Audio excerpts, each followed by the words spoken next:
Imperial Consort Hua went quiet for a moment, then said there was another way. She walked to her vanity, pulled open the bottom drawer, and took out an old wooden box carved with a snow heart flower. Inside was a folded silk cloth covered in neat handwriting. She said her father gave it to her. It described the real purpose of the blood-sealing jade pendant. Not a sealing tool, but a blood-swapping tool. You take one person's blood, use the jade as a guide, and push it into someone else's body. Old blood out, new blood in. If it works, your bloodline changes completely. But the survival rate was 1 in 100. And during the process, it would feel like 10,000 blades scraping your bones and fire burning your heart. I tapped the table twice. 1%. But if it worked, I'd truly become a holy light star bloodline. Not a disguise, the real thing.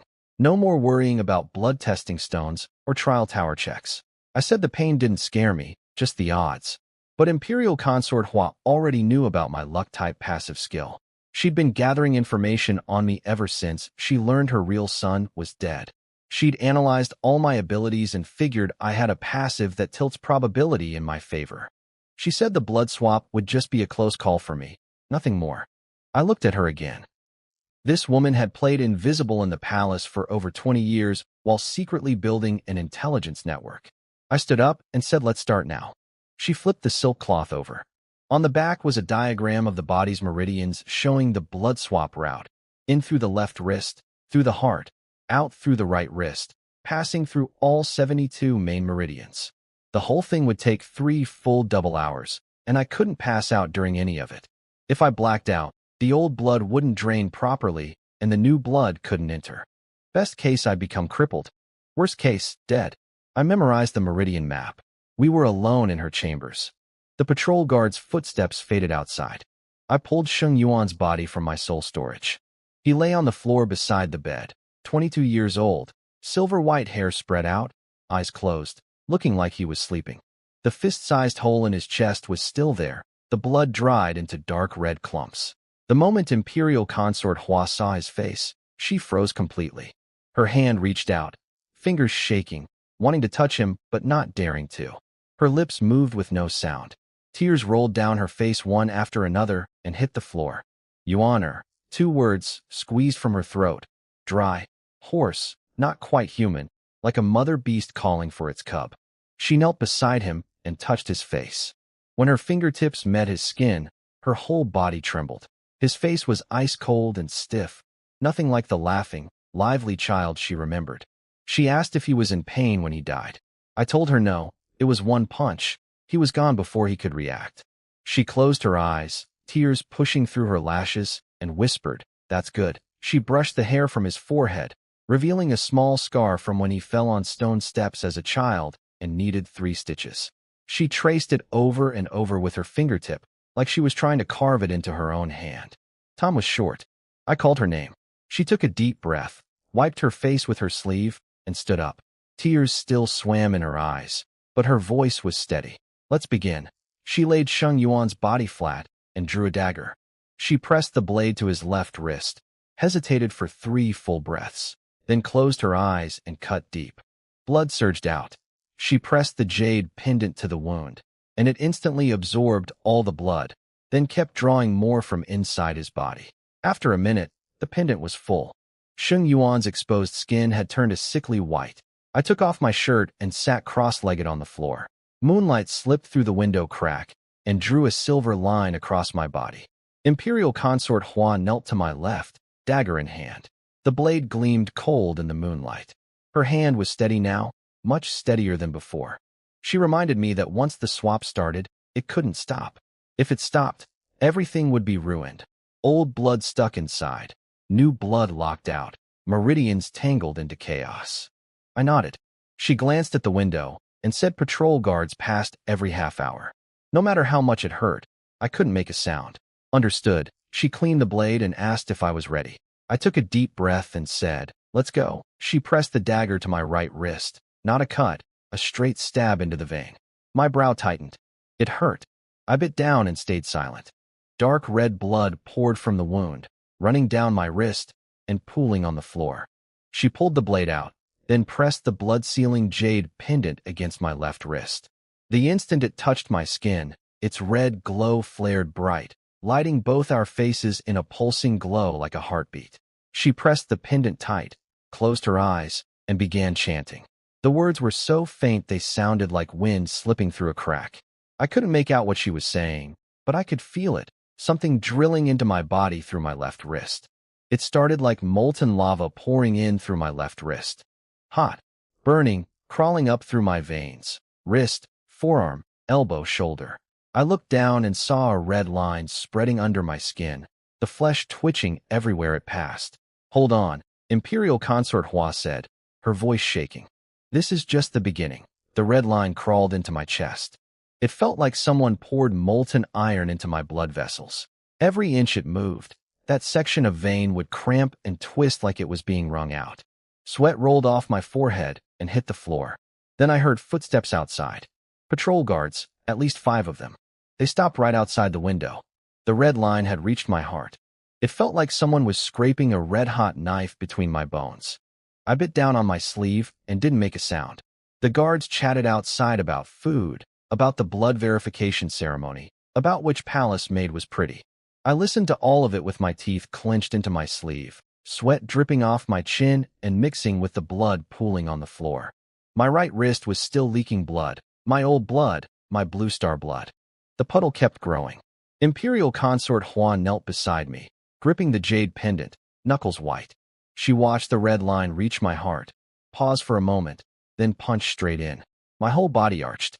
The pain wasn't the kind where you think, please stop. It was the kind where you think, fuck this, I quit. My heart was wrapped in that red line, squeezed by a burning hand, and every single heartbeat was agony. I looked down and saw a ball of red light pulsing under the skin of my chest like a light bulb about to explode. Then I heard a hum from inside my body, like vibrating metal. Golden blood, Sheng Yuan's blood, began flowing from the jade pendant into me, following the path the red line had carved. 2 kinds of blood crashed together inside my heart. My old dark red blood and his golden blood churned and fought like 2 snakes tearing at each other. My fingernails dug into the wooden floor, cracking against the grain. The guards finally left. I spat out my sleeve, covered in teeth marks and spit, and gasped for air. First stage done, Imperial Consort Hua said. Her voice trembled, but her eyes lit up. She poured me some tea. My hand shook so badly I spilled half of it. I drank a mouthful and dumped the rest on my face. The cool water sharpened my mind a little. Then came the second stage.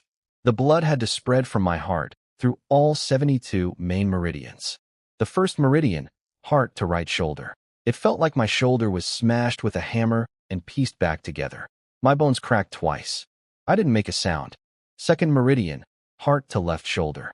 Same cracking, same crushing pain. Third, up through my neck into my skull.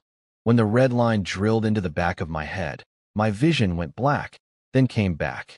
I could actually see my own brain, gray-white, covered in blood vessels, dark red blood retreating while golden blood pushed in. Fourth, fifth, sixth, down into my gut and legs. My stomach cramped and I tried to vomit, but nothing came up. Both legs seized at the same time and my knees slammed the stone floor hard enough to leave white marks. By the 10th, 20th, 30th meridian, I lost count. Each one felt like a red-hot iron rod being shoved through it and left there to slowly cool. My body was rejecting Sheng Yuan's blood on instinct. His blood thrashed inside me like a caged snake ramming the walls. My body pushed it out while it forced its way in, and everywhere those 2 forces pulled against each other felt like a dull blade sawing through flesh. Imperial Consort Hua whispered, "Don't fight it. Let it in. The more you resist, the worse it hurts." I closed my eyes, took a deep breath, and tried to relax those cramping meridians, to let them open. The moment they did, the golden blood charged through like a wild horse. It shook my whole body, but once it passed, the pain stopped. 1 section at a time. 1 meridian at a time. 40th, 50th, 60th. I was soaked through. Sweat poured off me and mixed with the blood on the floor, drenching a huge patch of wood. Imperial Consort Hua kept wiping me down with her sleeves until you could wring water from them. 65, 66, 67. The dark red blood inside me was almost gone. I watched the blood flowing from my right wrist change color, from pure dark red to red streaked with gold, then gold streaked with red, then pure gold. 68, 69, 70. My body started shaking, not from pain, from blood loss. The puddle on the floor was big enough to show a reflection. Imperial Consort Hua's face was chalk white, but she didn't stop, pressing the jade pendant against my wrist, pushing more blood in. Last stretch, she said, her voice dry as sandpaper. Make it through, and you're done. 71. The red line drilled into the thinnest meridian in my left leg, a thread-thin line at the inner ankle. My foot jerked and my toes clawed into the floor, leaving 5 white scratches. It felt like a red-hot needle being pushed from my ankle all the way up to my hip bone. 72. The last one. The red line left my heart, traveled down my spine, through my tailbone, and my entire body went rigid. It wasn't pain anymore. It was something I couldn't describe, like something deep inside me was being unlocked. Then I heard it. Click. Like a lock opening. All the pain, all the numbness, all the cramping, gone in an instant. What replaced it was warmth. Comfortable, gentle warmth, like soaking in a hot spring or sitting in winter sunlight. I looked at my hands. Under the skin, the blood flowing through me was gold. Holy light star blood. I looked up at Imperial Consort Hua. She sat on the ground, drenched in sweat, hair plastered to her face. She stared at the wound on my wrist. The cut that had been leaking golden drops was healing before her eyes. New skin grew from the edges and zipped shut like a closing zipper. 5 breaths. The wound was gone.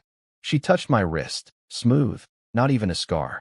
She started laughing, and then the laugh turned to crying, tears and sweat running together down her face. It worked, she said, her voice shaking. It really worked. I looked at my hands. I could feel the golden blood flowing, and there was power in it, different from before. My old blood had no special quality. Now something was burning inside it. Not heat, but light. The Holy Light Ancestors bloodline. I could sense everything on Holy Light Star that used bloodline as a key. I stood up. Under my feet was a pool of dark red blood, my old blood. I stood in it for 3 seconds, then looked up. That really hurt, I said. Imperial Consort Hua blinked. Then I grinned. But it was worth it. A 9th Prince identity plus a God-tier talent title. That little bit of pain was nothing. She shook her head at my grinning face and got on her knees to wipe the blood off the floor.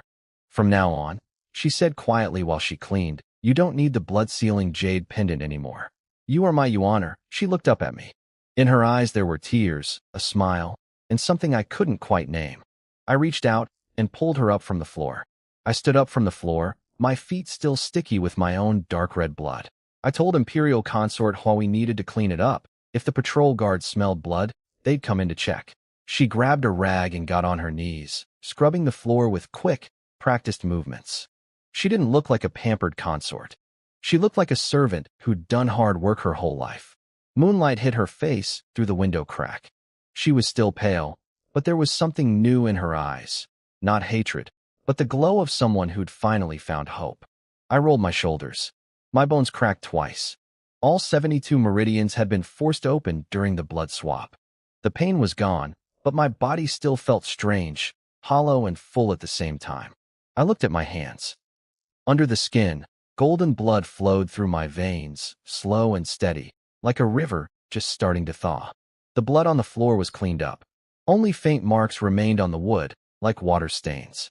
Imperial Consort Hua sat on the floor, back against the bed, breathing hard. Her hair was loose. Her silver hairpin had fallen, and her white sleeves were smeared with blood. She asked how I felt. I thought about it, and said nothing special, just something extra inside me that I couldn't quite describe. She nodded and said the blood swap was only the first step. My bloodline was now Yuaner's, but my body was still my own. It would take 2 or 3 days to fully merge. The better it merged, the more stable the bloodline would be, and the Trial Tower's blood cleansing wouldn't reject me. 2 or 3 days was just enough time. I put on my outer robe and tied my belt. I went to the window and peeked out. The moonlight was bright, flowers swayed in the night wind, and the patrol had moved on. I heard the night watchman's wooden clapper in the distance. 3rd watch. Imperial Consort Hua told me not to go back to my own chambers tonight.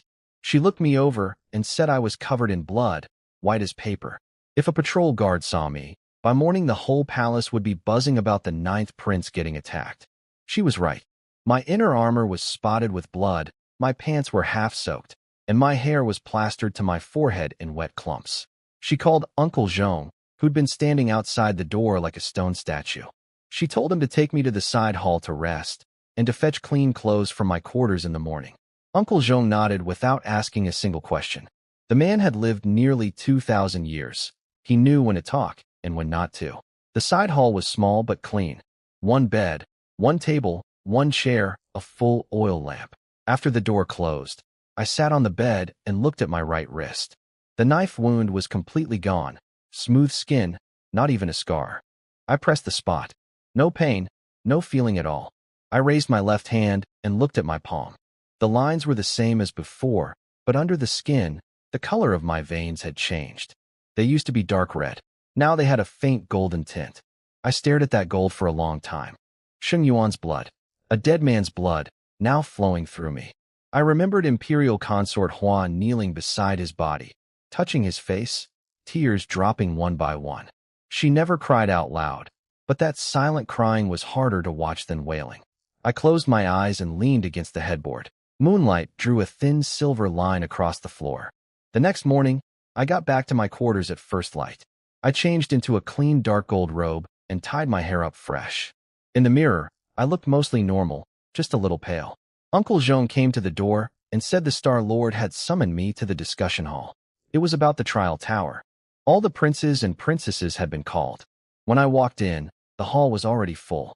Sheng Tian stood at the front in his dark gold robe, hands clasped behind his back, wearing that perfectly composed, warm smile of his. Sheng Tianwu stood beside him, carrying his new battle axe, the scar on his face sharp in the morning light. Sheng Tianyun held his thin sword in the corner, quiet as always. Sheng Tianxin stood on the other side, her left arm fully healed, face still cold as ice. And Sheng Tianjiao stood right in the center, decked out in brand-new golden battle armor with a level 100 badge pinned to his chest, chin raised high, mouth curled up like a peacock spreading its tail. Ninth brother's here, Sheng Tianjiao called out, his voice half a pitch louder than necessary. Didn't sleep well? You look terrible. I glanced at him. Eighth brother looks energetic, though, he snorted. Of course. The holy invincible trial is in 3 days. I've been training day and night. I'm in the best shape of my life. Good for you, I said flatly, walking to my spot. That half-hearted tone choked him. He wanted to snap back, but then he remembered getting punched across the arena last time, and he swallowed his anger.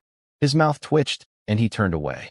Sheng Tianwu leaned over and whispered to me, holding back a laugh.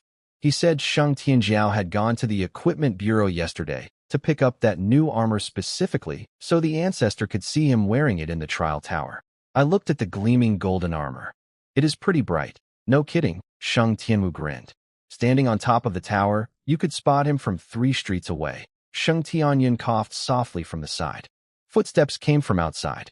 The Holy Light Emperor walked in, golden robe, hair tied up, face full of authority. Behind him followed 12 elders, with Elder Sheng Xian at the front and Elder Sheng Tianji at the back. Everyone in the hall bowed. The emperor sat down at the head seat, swept his gaze across the princes and princesses, and said he'd called us here about the trial tower opening in 3 days. Everyone listened closely. He leaned back and tapped the armrest twice. The trial tower opened once every 100 years, he said, and this time it was our generation's turn. The ancestor had left 9 levels of trials inside, each with its own reward. The higher you went, the more valuable the reward. Sheng Tianjiao's eyes lit up like light bulbs. What about the 9th level? He blurted out. The emperor looked at him. The 9th level, no one knows. No one has ever passed it. Sheng Tianjiao's eyes got even brighter. The emperor ignored him. He leaned back, tapping the armrest slowly, and let his gaze pass over each of his sons one by one. Sheng Tians, Sheng Tianwu, Sheng Tianyun, Sheng Tianfeng. Then his gaze stopped on me. The hall went quiet. Everyone could feel the Star Lord's eyes lingering on the 9th prince. Sheng Tianjiao's smile froze on his face. He followed his father's gaze and saw me, standing at the edge of the group, still a little pale, but standing straight. His back teeth clenched. Before the ancestor ascended, the emperor said, he left behind one sentence. Everyone's ears perked up. The 9th level's reward can give a person one possibility. Sheng Tianwu scratched his head. What possibility? The emperor looked at him. The possibility of breaking through level 200. The hall went dead silent. Everyone wore the same stunned expression. I stood there, face blank, but inside my mind was churning. Level 200. Across the entire star region, every second-tier planet maxed out at 199.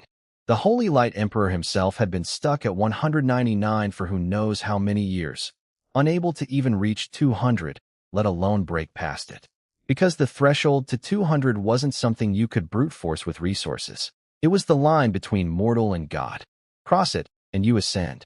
Fail, and you're dust. And now, the ancestor had left something on the 9th floor of the trial tower that could give someone the chance to cross that line. My heart sped up half a beat, but I kept my face blank, just furrowing my brow slightly like I was thinking. The Holy Light Emperor watched everyone's reactions for 3 seconds, then continued. So, if anyone passes the 9th level of the trial, that person will be the next Star Lord heir. The hall erupted. Sheng Tianjiao's face cycled through white, red, purple, and green. He gripped his sword hilt until his knuckles went white. The Star Lord heir position was supposed to be his eldest brother's. After that, maybe, possibly his.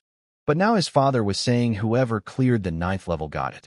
He knew his chances of passing were lower than getting hit by a meteor walking down the street. Millions of years and nobody had done it. But he couldn't accept it. He glanced at me, saw my none of my business expression, and got even angrier.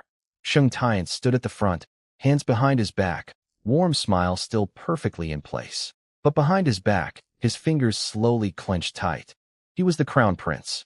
He was supposed to be the heir. And now his father had just told everyone. His title meant nothing special. But he didn't show it. He even smiled. Father is right, he said, voice even warmer than usual. The ancestor's opportunity belongs to whoever earns it. No matter who passes the 9th level, they are Holy Light Star's future hope. I accept that wholeheartedly. The emperor glanced at him, something flickering behind those golden slit pupils, and nodded. It's good that you think this way. Sheng Tian lowered his head, his smile deepening. Sheng Tianwu stood nearby, looking back and forth between his eldest brother and me. He scratched his head, feeling like something was off about what the eldest brother just said. It sounded sincere, but also not sincere. He gave up thinking about it. Reaching the 5th floor would be a miracle for him, so the air stuff had nothing to do with him anyway. Then the emperor turned and faced me directly. Every pair of eyes in the hall landed on me again. Sheng Yuan, I looked up. You have a god-tier talent, he said, his voice dropping low. In millions of years on Holy Light Star, apart from the ancestor himself, you are the first person to awaken a god-tier talent. He stepped forward and stood right in front of me, looking down. Those golden slit pupils held expectation, pressure, and something I couldn't quite read. No one has passed the 9th level in millions of years. If there is one person in this world who can, it's you. The hall went silent. Sheng Tianjiao's face turned even greener. Sheng Tian's hidden fists clenched tighter. Sheng Tianwu's mouth hung open, thinking his father was being way too blunt. I looked into the emperor's eyes and saw a lot. Real expectation, real hope, but also a thread of scrutiny. Like he was asking, are you worthy of this expectation? I lowered my eyes. Then I'll give it a try. A few quiet words. But the emperor heard the weight behind them. Not, I'll definitely do it. Not, I'll do my best. Not, I'll try hard. Just, give it a try. The kind of try that means if I dare to try, I dare to succeed. He stared at me for 3 seconds. Then he laughed. Not his usual controlled, dignified laugh. A real one, from deep in his chest. Good, he reached out and clapped my shoulder. The force was heavy, like he was hammering his expectations into my bones. Prepare well these 2 days. Whatever resources you need, go to Uncle Zhong. The Imperial Treasury is open to you. Take whatever you want. Sheng Tianjiao's jaw nearly hit the floor. The Imperial Treasury. Open to me. That meant millions of years of Holy Light Star's accumulated treasures, free for the picking. Treasures he dreamed of touching, things he didn't even have the right to know the names of, and I could take whatever I wanted. His fingers squeezed the sword hilt until it cracked. He couldn't accept it, but he didn't dare speak up. He still remembered getting punched across the arena. The dull ache in his chest, the sweetness in his throat, the feeling of his back slamming into the wall like his bones were shattering. He couldn't beat me, so he just swallowed it. He lowered his head. Nobody saw his eyes. They were full of jealousy. The emperor pulled back his hand, scanned the room, and asked if everyone understood. All the princes answered yes at once. He told us to prepare and assemble at the trial tower the day after tomorrow, then left. The 12 elders filed out behind him.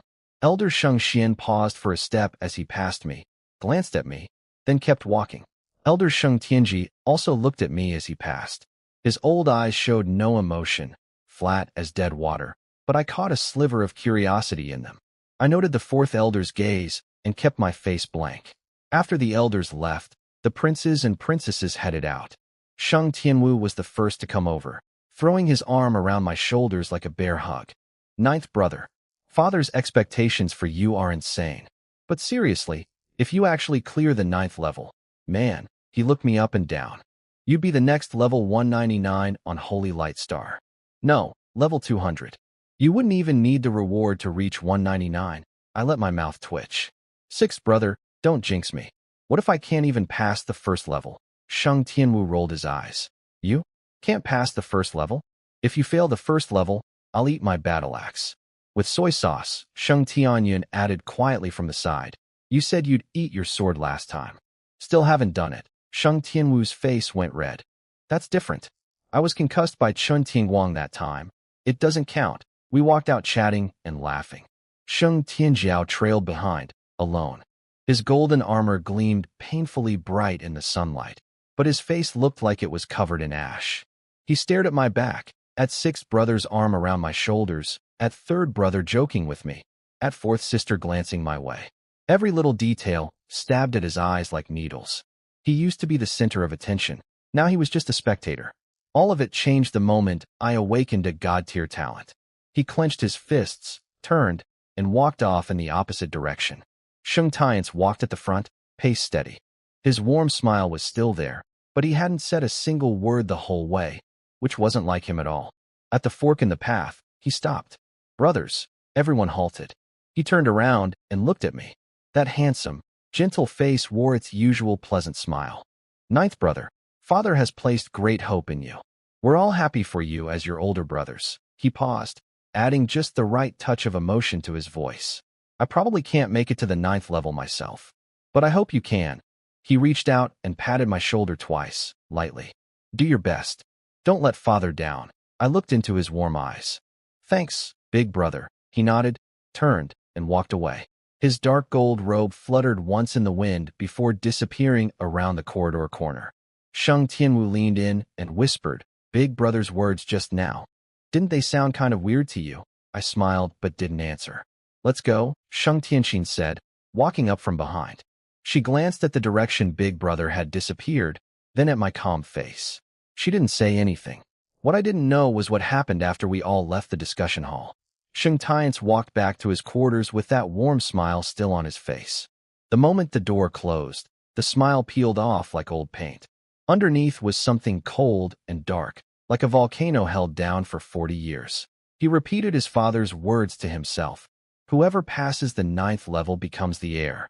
He'd been groomed as crown prince for nearly 40 years. He'd studied everything, strategy, governance, warfare, and the whole court praised him. Now his father had turned all of that into a joke with one sentence. He poured himself a cup of tea, raised it to the empty room like a toast, and said, Father, with one sentence, you've made my 40 years of waiting into nothing. He thought about killing me. But I was living in the East Palace with 3 layers of patrols and Uncle Zhong beside me. The Emperor had also forbidden me from leaving. There was no way to get close, and even if he managed it, the Emperor would trace it back to him. He'd lose more than just the crown. He'd lose his life. Then he thought of the lawless domain, a no-man's land with no rules and no law. If you paid enough, people there would do anything. He had a black communication stone he'd bought at an auction 3 years ago for 10 divine power pills. It connected to a secret organization in the lawless domain. He'd never used it. Now he was going to. But first, he went to see his mother. The Empress sat at her bronze mirror, combing her long black hair. She already knew what the Emperor had said at the discussion hall. Her reaction was a cold smile. 40 years as crown prince, she said, and now your position means nothing. She asked what he planned to do. Shengtians told her he wouldn't let me enter the trial. He'd use the lawless domain to find a level 109 Awaken to challenge me to a death duel, a challenge that couldn't be refused. Even with my strength, fighting someone 9 levels above me would mean a 45% damage reduction from level suppression. The Empress smiled, a satisfied smile. She told him to do it cleanly and not leave traces for his father to find. As he left, she added one last thing. Make it a guaranteed kill, and don't underestimate his 9th brother. Back in his quarters, Shengtians activated the communication stone. A dark, blurry figure appeared in the air. No face, no features, just a shadow. I want someone killed, Shengtians said. Sheng Yuan.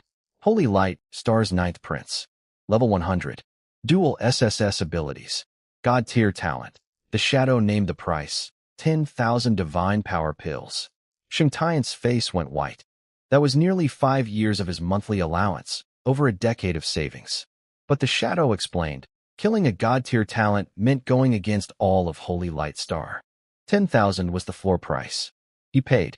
1 pill at a time. A small mountain of golden pills piled on his desk until his storage ring was empty. The shadow swept them away in one motion. Shengtians told the shadow to send a level 109 challenger for a death duel. The shadow disappeared to arrange it.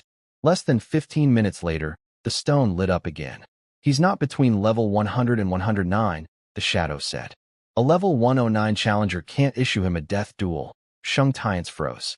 I had awakened my god tier talent 9 days ago, at level 100. If I was above 109 now, but I hadn't received the second layer of the Holy Light art yet, which meant I couldn't break past 110, then I had to be exactly level 110. 9 days. From 100 to 110. It took Shengtians 3 full years to cover that same gap.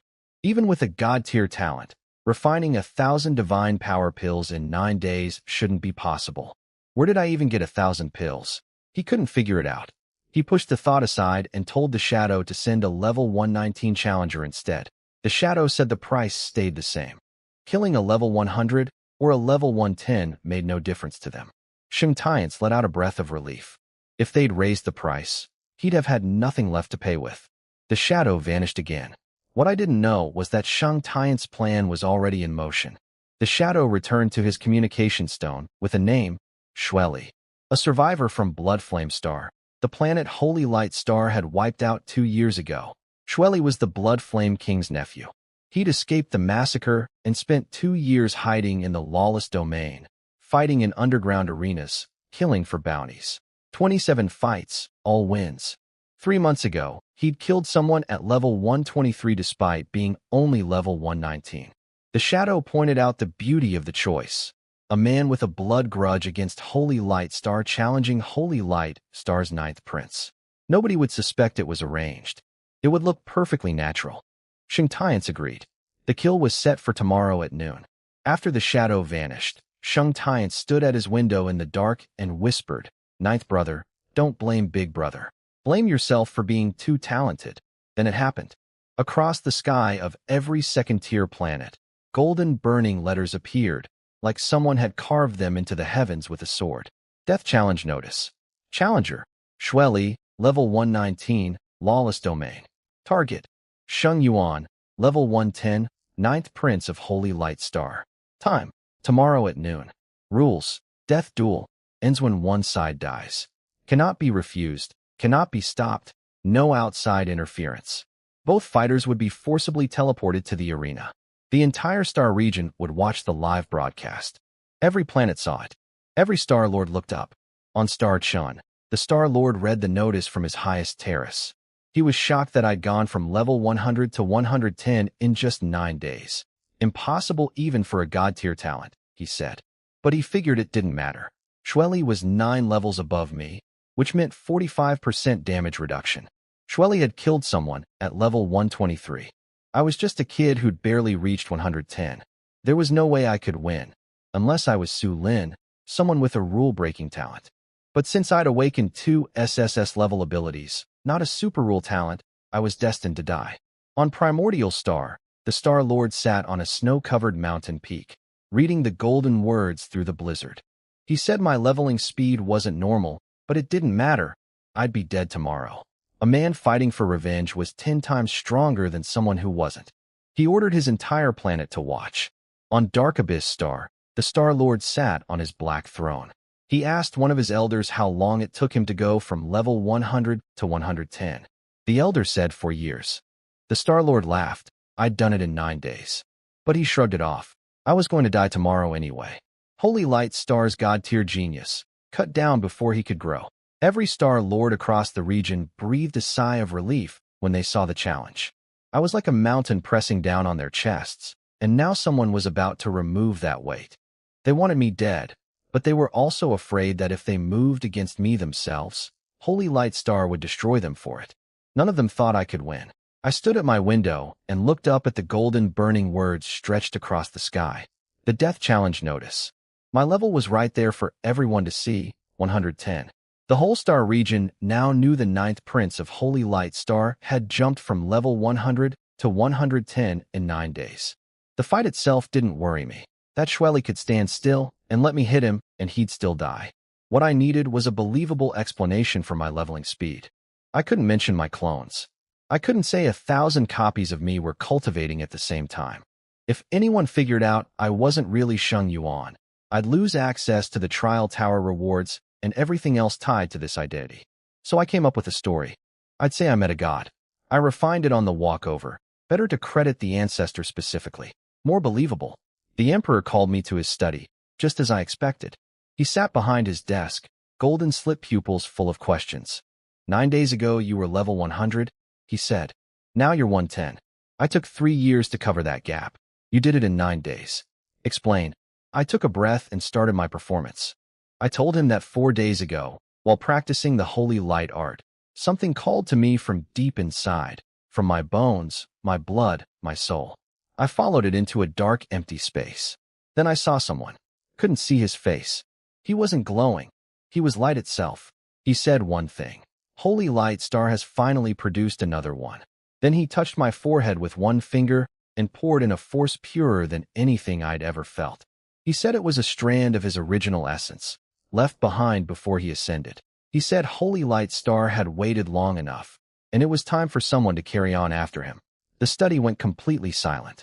The Emperor's hands were shaking. You're saying you met the ancestor? I didn't confirm or deny it directly. I just said I didn't know who it was. He never gave a name. But the power was real. It pushed me from 100 to 110, and I couldn't control or stop it. He stared at me for a long time. Then he laughed. Not a big laugh, but the kind a drowning man makes when he finally grabs a piece of driftwood. Good, he said, and clapped my shoulder. Good. He told me to keep this between us. But then his face turned serious. Tomorrow's death challenge. He couldn't stop it. It was the rules. You can't win, he said. He laid it out. No items allowed in a death duel. No pills, no special tools. Pure strength only. I was level 110.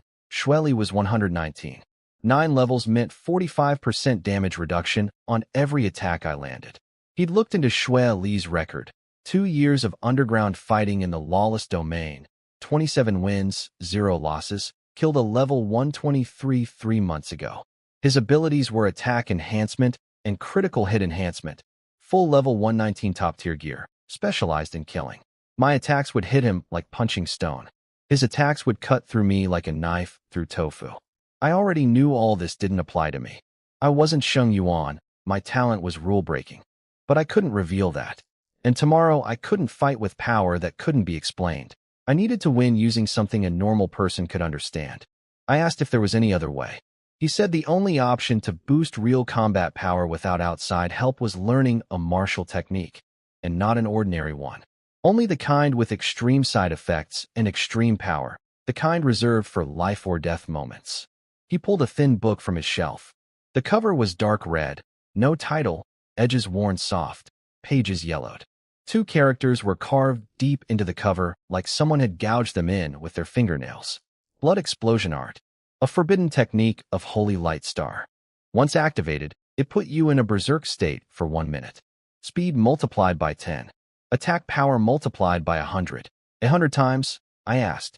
100 times, he confirmed. For 1 minute, you could one-shot someone your level. Against someone 9 levels above you. You'd have a chance. I opened the first page. It showed a drawing of a person with veins bulging across their whole body, eyes blood red, looking like a rabid beast. I asked about the side effects. After the 1 minute ended, I'd enter a weakened state for half a month. No abilities, no divine power, couldn't even stand properly. And learning it was extremely difficult. The Emperor himself had been level 120 when he got this book, and it took him 3 years to master the first layer. 3 years. I had one day. He told me he'd also send people to the lawless domain to try to find and kill Shweli before noon tomorrow. But if they couldn't find him, I'd be on my own. I'll give it everything I've got, I said. I tucked the book into my robe. The Emperor pulled out another thin booklet, his personal notes from when he'd practiced the blood explosion art. The handwriting was messy, ink smeared in places, probably written while his hands were shaking from pain or excitement. The first entry read, "Ignite the bloodline by using spiritual sense to light the divine power in your blood. The moment it ignites, it feels like a red-hot iron rod being shoved into your veins. If you can't endure it, your meridians shatter. You're crippled, worse than dead." I closed the booklet. If I can't handle it, I'm finished. Yes, the Emperor said. Meridians destroyed, cultivation gone. I'll go practice. He stared at me for a few seconds, opened his mouth like he wanted to say something, then closed it. He just nodded and waved me off. After I left, I walked down the corridor with Uncle Zhong trailing 2 steps behind. I asked him if he'd ever seen a god in his nearly 2,000 years of life. He said no. I asked if he believed gods existed. He paused, then said, "If your highness says they do, this old servant believes it." I smiled and didn't press further. Back in my quarters, I told Uncle Zhong no visitors tonight. Nobody disturbs me until dawn. The door closed. I leaned against it and pulled out the dark red book. The second page showed a meridian map, all 72 main meridians with red arrows flowing from the heart outward to the limbs and looping back. The key principle was written beside it. You're not burning your blood, you're igniting the divine power soaked into it. Blood is the fuse, divine power is the fuel. When the fuel burns out, the fire dies and the blood returns to normal. I thought about it. From level 100 onward, every level up remakes your body with divine power. Blood, bone, muscle, meridians, all saturated with it. Igniting the divine power was like lighting oil-soaked cotton. The cotton itself doesn't burn, but the oil does. The problem was control. Too weak, useless. Too strong, you burn yourself to ash. I sat cross-legged and opened my status panel. My blood volume was enormous. 7,360,000 in units of hundreds of trillions of divine blood. My attack was 736,000 divine attack.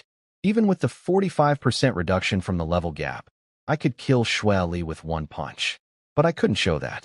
If I one-shot a level 119 fighter as a level 110, the entire star region would ask why my attack power was so impossibly high. Sheng Yuan's known amplification from his dual SSS abilities was public information. If my damage went way beyond that coefficient, everyone would be suspicious. That was my real problem. Not winning, hiding how strong I actually was. So I had to learn the blood explosion art and use it as the cover story. Activate it, boost my attack 100 times, kill Shweli with that boosted power, and everyone would credit the technique, not question my base stats. The logic worked. But the Emperor had taken 3 years to learn the first layer at level 195. I had one day, but I wasn't normal. I had 999 clones. I closed my eyes and sent the command across the void to every single one of them. Practice the blood explosion art. Step 1. Memorize the meridian map, all 72 paths and nodes. Step 2. Learn to ignite. The book described it poetically, but in plain terms. Use your consciousness to touch the divine power in your blood vessels. Touch it, and it lights. Step 3. Control. Keep the fire at the edge, right at the point where it's about to burn through but hasn't yet. The Emperor's notes said it best, like walking on thin ice over an abyss. 1 fraction too much and you burn. 1 fraction too little and it dies. 1,000 clones working like 1,000 parallel computers. Every attempt was a calculation. Every result shared instantly. When one failed, all of them learned why. When one succeeded, all of them learned how. Half an hour in, the first clone found the feeling for ignition. Not brute force, intention. Imagine the divine power as a pool of oil and your consciousness as a match. The match touches the oil and it catches on its own. I synced that insight to everyone. 1 hour in, the 200th clone successfully lit the first thread of divine power. His right arm's veins bulged and turned dark red for 1 second before the fire went out. He'd lost control. Too much fire. The vessels couldn't handle it. Lesson learned. Start with a tiny section and expand slowly. 2 hours in, the 500th clone ignited his entire right arm and held it. The arm swelled slightly, veins pulsing like purple snakes under the skin. He clenched his fist and his knuckles cracked. His attack power showed a 10-fold increase. 4 hours in, the 900th clone lit every blood vessel in his body. His skin turned dark red, eyes went blood red, hair stood on end. Attack power, 90 times, almost 100, but not quite. His blood vessels felt like balloons inflated to the bursting point, walls clenching to push the fire out while the ignited divine power pushed to expand. Two forces in a tug-of-war inside every vein. I held the balance. Couldn't let it explode, couldn't let it die. Every clone was running experiments simultaneously. How much fire could the left arm's vessels take? The right leg? The ones around the heart? Every section was different. The Emperor spent 3 years mapping this out because he was one person, testing one vessel at a time, waiting to heal after each mistake. I had 999 people testing 999 variations at once. 1 more hour passed. I opened my eyes. I looked at my hands. Normal skin color. No bulging veins. Normal golden eyes. 100 times. Blood explosion art. First layer, complete. I stared at the number for 3 seconds, then smiled. 3 years, I said to myself. 999 people practicing together, and it took 5 hours. I stood up and rolled my shoulders. My bones cracked twice. The swelling sensation from the blood vessels expanding was still lingering, like sore muscles after a workout. The moon hung in the west, silver light frosting the garden flowers. I still had 6 hours until noon. I decided to try the second layer. I flipped to page 3 of the dark red book. The drawing showed a figure with even more swollen veins than the first layer, eyes burning gold instead of red. The description said, full body bloodline resonance, divine power combustion pushed to maximum efficiency. Duration, 2 minutes instead of 1. Side effects, weakness period cut to 7 days instead of half a month. Attack boost, still 100 times. Speed, still 10 times. That's it. I flipped through the remaining pages. Nothing else. No meridian map. No technique instructions. No step-by-step method. Just 4 words. Comprehend it yourself. I hated those 4 words. The Emperor's personal notes only had 1 line about the second layer. I never succeeded. I touched the threshold several times, but always fell short by a hair. That hair, I can't describe what it is. It's like you know exactly where the door is, but you just can't push it open. I closed my eyes and sent the command to all 999 clones. Practice blood explosion art, second layer. They tried everything.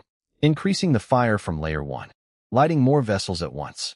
Connecting the burning vessels into a single sheet. All failed.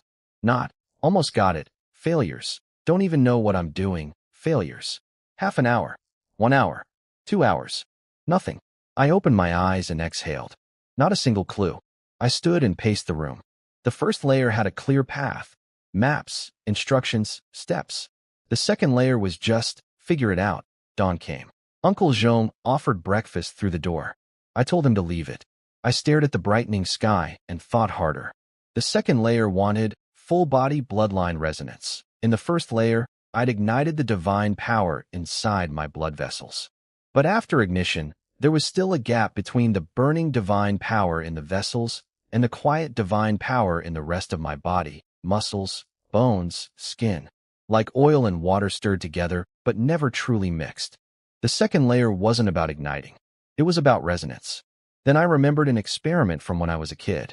2 tuning forks. Strike one and the other vibrates too, as long as their frequencies match. That was the answer. I needed the quiet divine power throughout my body to vibrate at the same frequency as the burning divine power in my blood vessels. Match the frequency, achieve resonance. I closed my eyes and began adjusting. The burning divine power had a fixed vibration. I didn't need to change it. I just needed everything else to match it. The first clone found the trick. Don't force it. Listen. Listen to the sound of the divine power burning in the vessels. Then let the rest of the body's divine power imitate that sound. Get the imitation right, and the vibration starts on its own. I synced the insight to all 999 clones. Some heard the sound, but couldn't copy it. Some copied it, but the frequency was off. Some matched the frequency, but it only held for a second before falling apart. Every failure taught all of us why. Every success showed all of us how. Right before noon, the 999th clone got it. Every bit of divine power in my entire body vibrated at once. Not just the blood vessels, muscles, bones, meridians, skin. Every cell containing divine power, all humming together at the same frequency. Like 999 tuning forks struck at the same moment. I opened my eyes and looked at my hands. Golden light flowed under my skin, not just through the veins, but from every cell. I stood up and my bones cracked twice, not from joints popping, but from the divine power inside them vibrating. The attack number on my panel hadn't changed, but I knew the difference. In the first layer, the 100 times boost was borrowed from the blood vessels, temporary, returned when finished. Now, every particle of divine power in my whole body resonated together. The power was mine. Blood explosion art, second layer, complete. 2 minutes duration. 7 days of weakness. 100 times attack, 10 times speed. Meanwhile, the rest of the star region was watching. In the discussion hall, the emperor had been sitting in his chair for 11 straight hours without sleeping. Elder Sheng Xian stood behind him holding a communication stone connected to the teams sent to find Shui Li in the lawless domain. Every time the stone lit up, he'd listen, then shake his head. Tens of millions of people had been searching for over 10 hours. No sign of Shui Li. Sheng Tian stood at the front with his perfect warm smile, quietly watching the light screen, waiting for a particular outcome. Sheng Tianjiao stood beside him, looking sick. He'd been awake all night, unable to stop thinking about how I'd gained 10 levels in 9 days when he couldn't even gain one in a month. But he wasn't here out of concern. He was here to watch me die. On every other planet, the Star Lords were watching too. Primordial Star's Lord said the Emperor would definitely have me practice the blood explosion art, the only hope for a level 110 to fight a level 119. Could I learn it in 1 day? He laughed. The Emperor took 3 years. 1 day was impossible, unless I was Su Lin. Star Chen's Lord said if I could learn the blood explosion art in a single day, he'd eat his teacup on the spot. He shook his head. Absolutely impossible. Dark Abyss, Star's Lord grinned. 1 day? Not a chance. I was dead for certain. Chaos Star's Lord didn't even bother looking at the broadcast. He crouched over a chess game, playing against himself.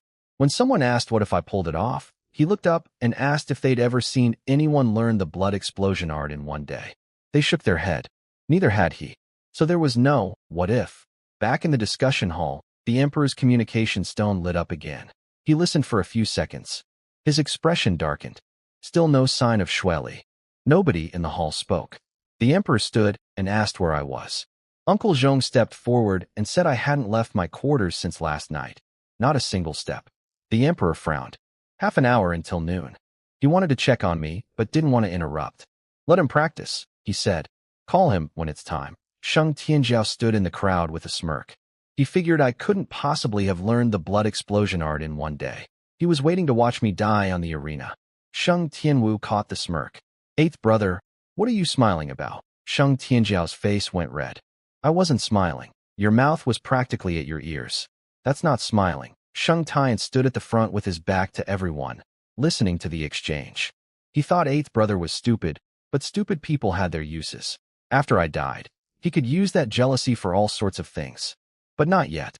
Right now, he just needed to wait for noon, for me to be teleported to the arena, for Shui Li to punch a hole through my chest. Sheng Tianxin stood at the very back, watching Big Brother's shoulders. She saw them relax slightly, like a stone finally about to land. Her heart sank. Big Brother wanted me dead. Then the doors opened. Uncle Zhong walked in faster than usual. The 9th prince has come out. Every head turned. The Emperor stood. Let him in. I walked into the discussion hall. Dark gold robe, hair tied up, face calm. Steady pace. Sheng Tianjiao spoke first, loud, dripping with schadenfreude. 9th brother, did you learn it? I glanced at him. I did. 2 words. Quiet. His smile froze. What? I said I learned it. I walked to the center of the hall and stopped. His mouth hung open. He stared at me, his only thought, impossible. The Emperor took 3 years for the first layer. 1 day was impossible. You're lying, he blurted out. I looked at him. Why would I lie? He opened his mouth but couldn't answer. He was right. There was no reason to lie. In a death duel, lying was suicide. If I said I'd learned it but hadn't, stepping onto that arena meant death. I had no reason to bluff. Unless I'd actually done it. His face went white. The Emperor walked up to me. You really learned it, really. The first layer? I looked into his eyes and paused for 1 second. Yes, I said yes, but I'd actually completed the second layer. No need to show all my cards. Sheng Tian stood at the front, warm smile still in place, but his fingers were white inside his sleeves. He was thinking, even if I'd learned it, the blood explosion art only lasted 1 minute. If I couldn't kill Xueli in that window, I was dead. And Xueli had survived 2 years of underground fighting, 27 wins, killed a level 123. He could survive 1 minute. Sheng Tianwu rushed over and looked me up and down like I was some kind of freak. You really learned it? Really? He opened his mouth, tried to find words, and landed on one. Damn. Elder Sheng Xian stared at me from the crowd. He wasn't jealous or shocked. He was puzzled. He'd lived nearly 8,000 years and never seen anyone learn the blood explosion art in 1 day. It reminded him of someone. 2 years ago, a person who was equally absurd, survived 10 level 190 attacks at level 30, cleared the world creation domain in 19 minutes.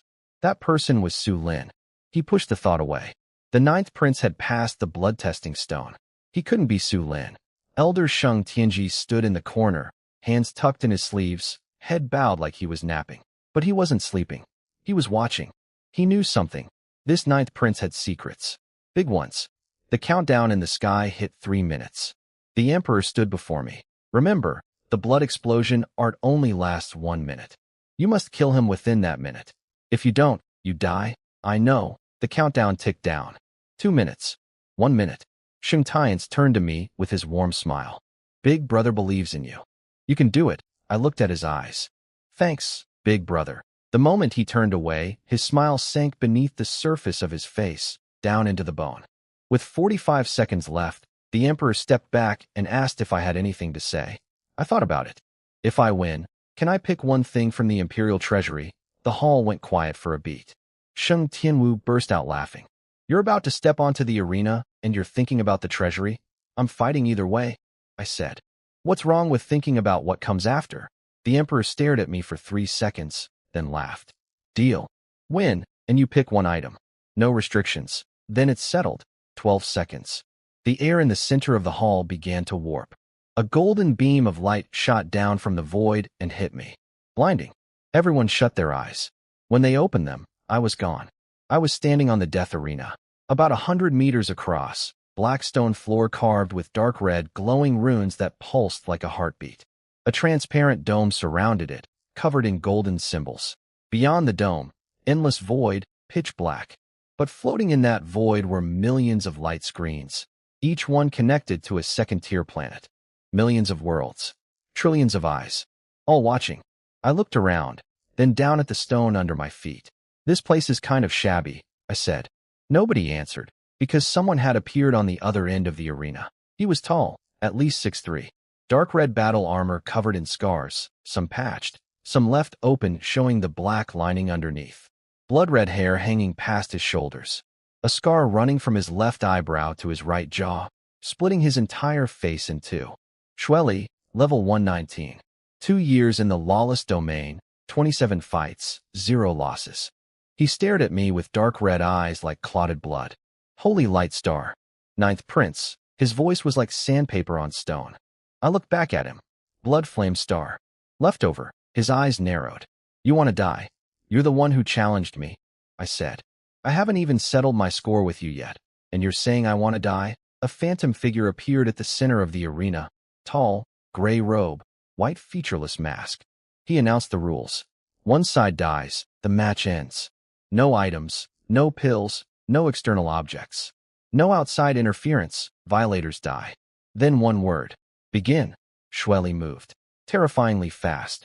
All his level 119 power poured into his legs, cracking a crater in the black stone.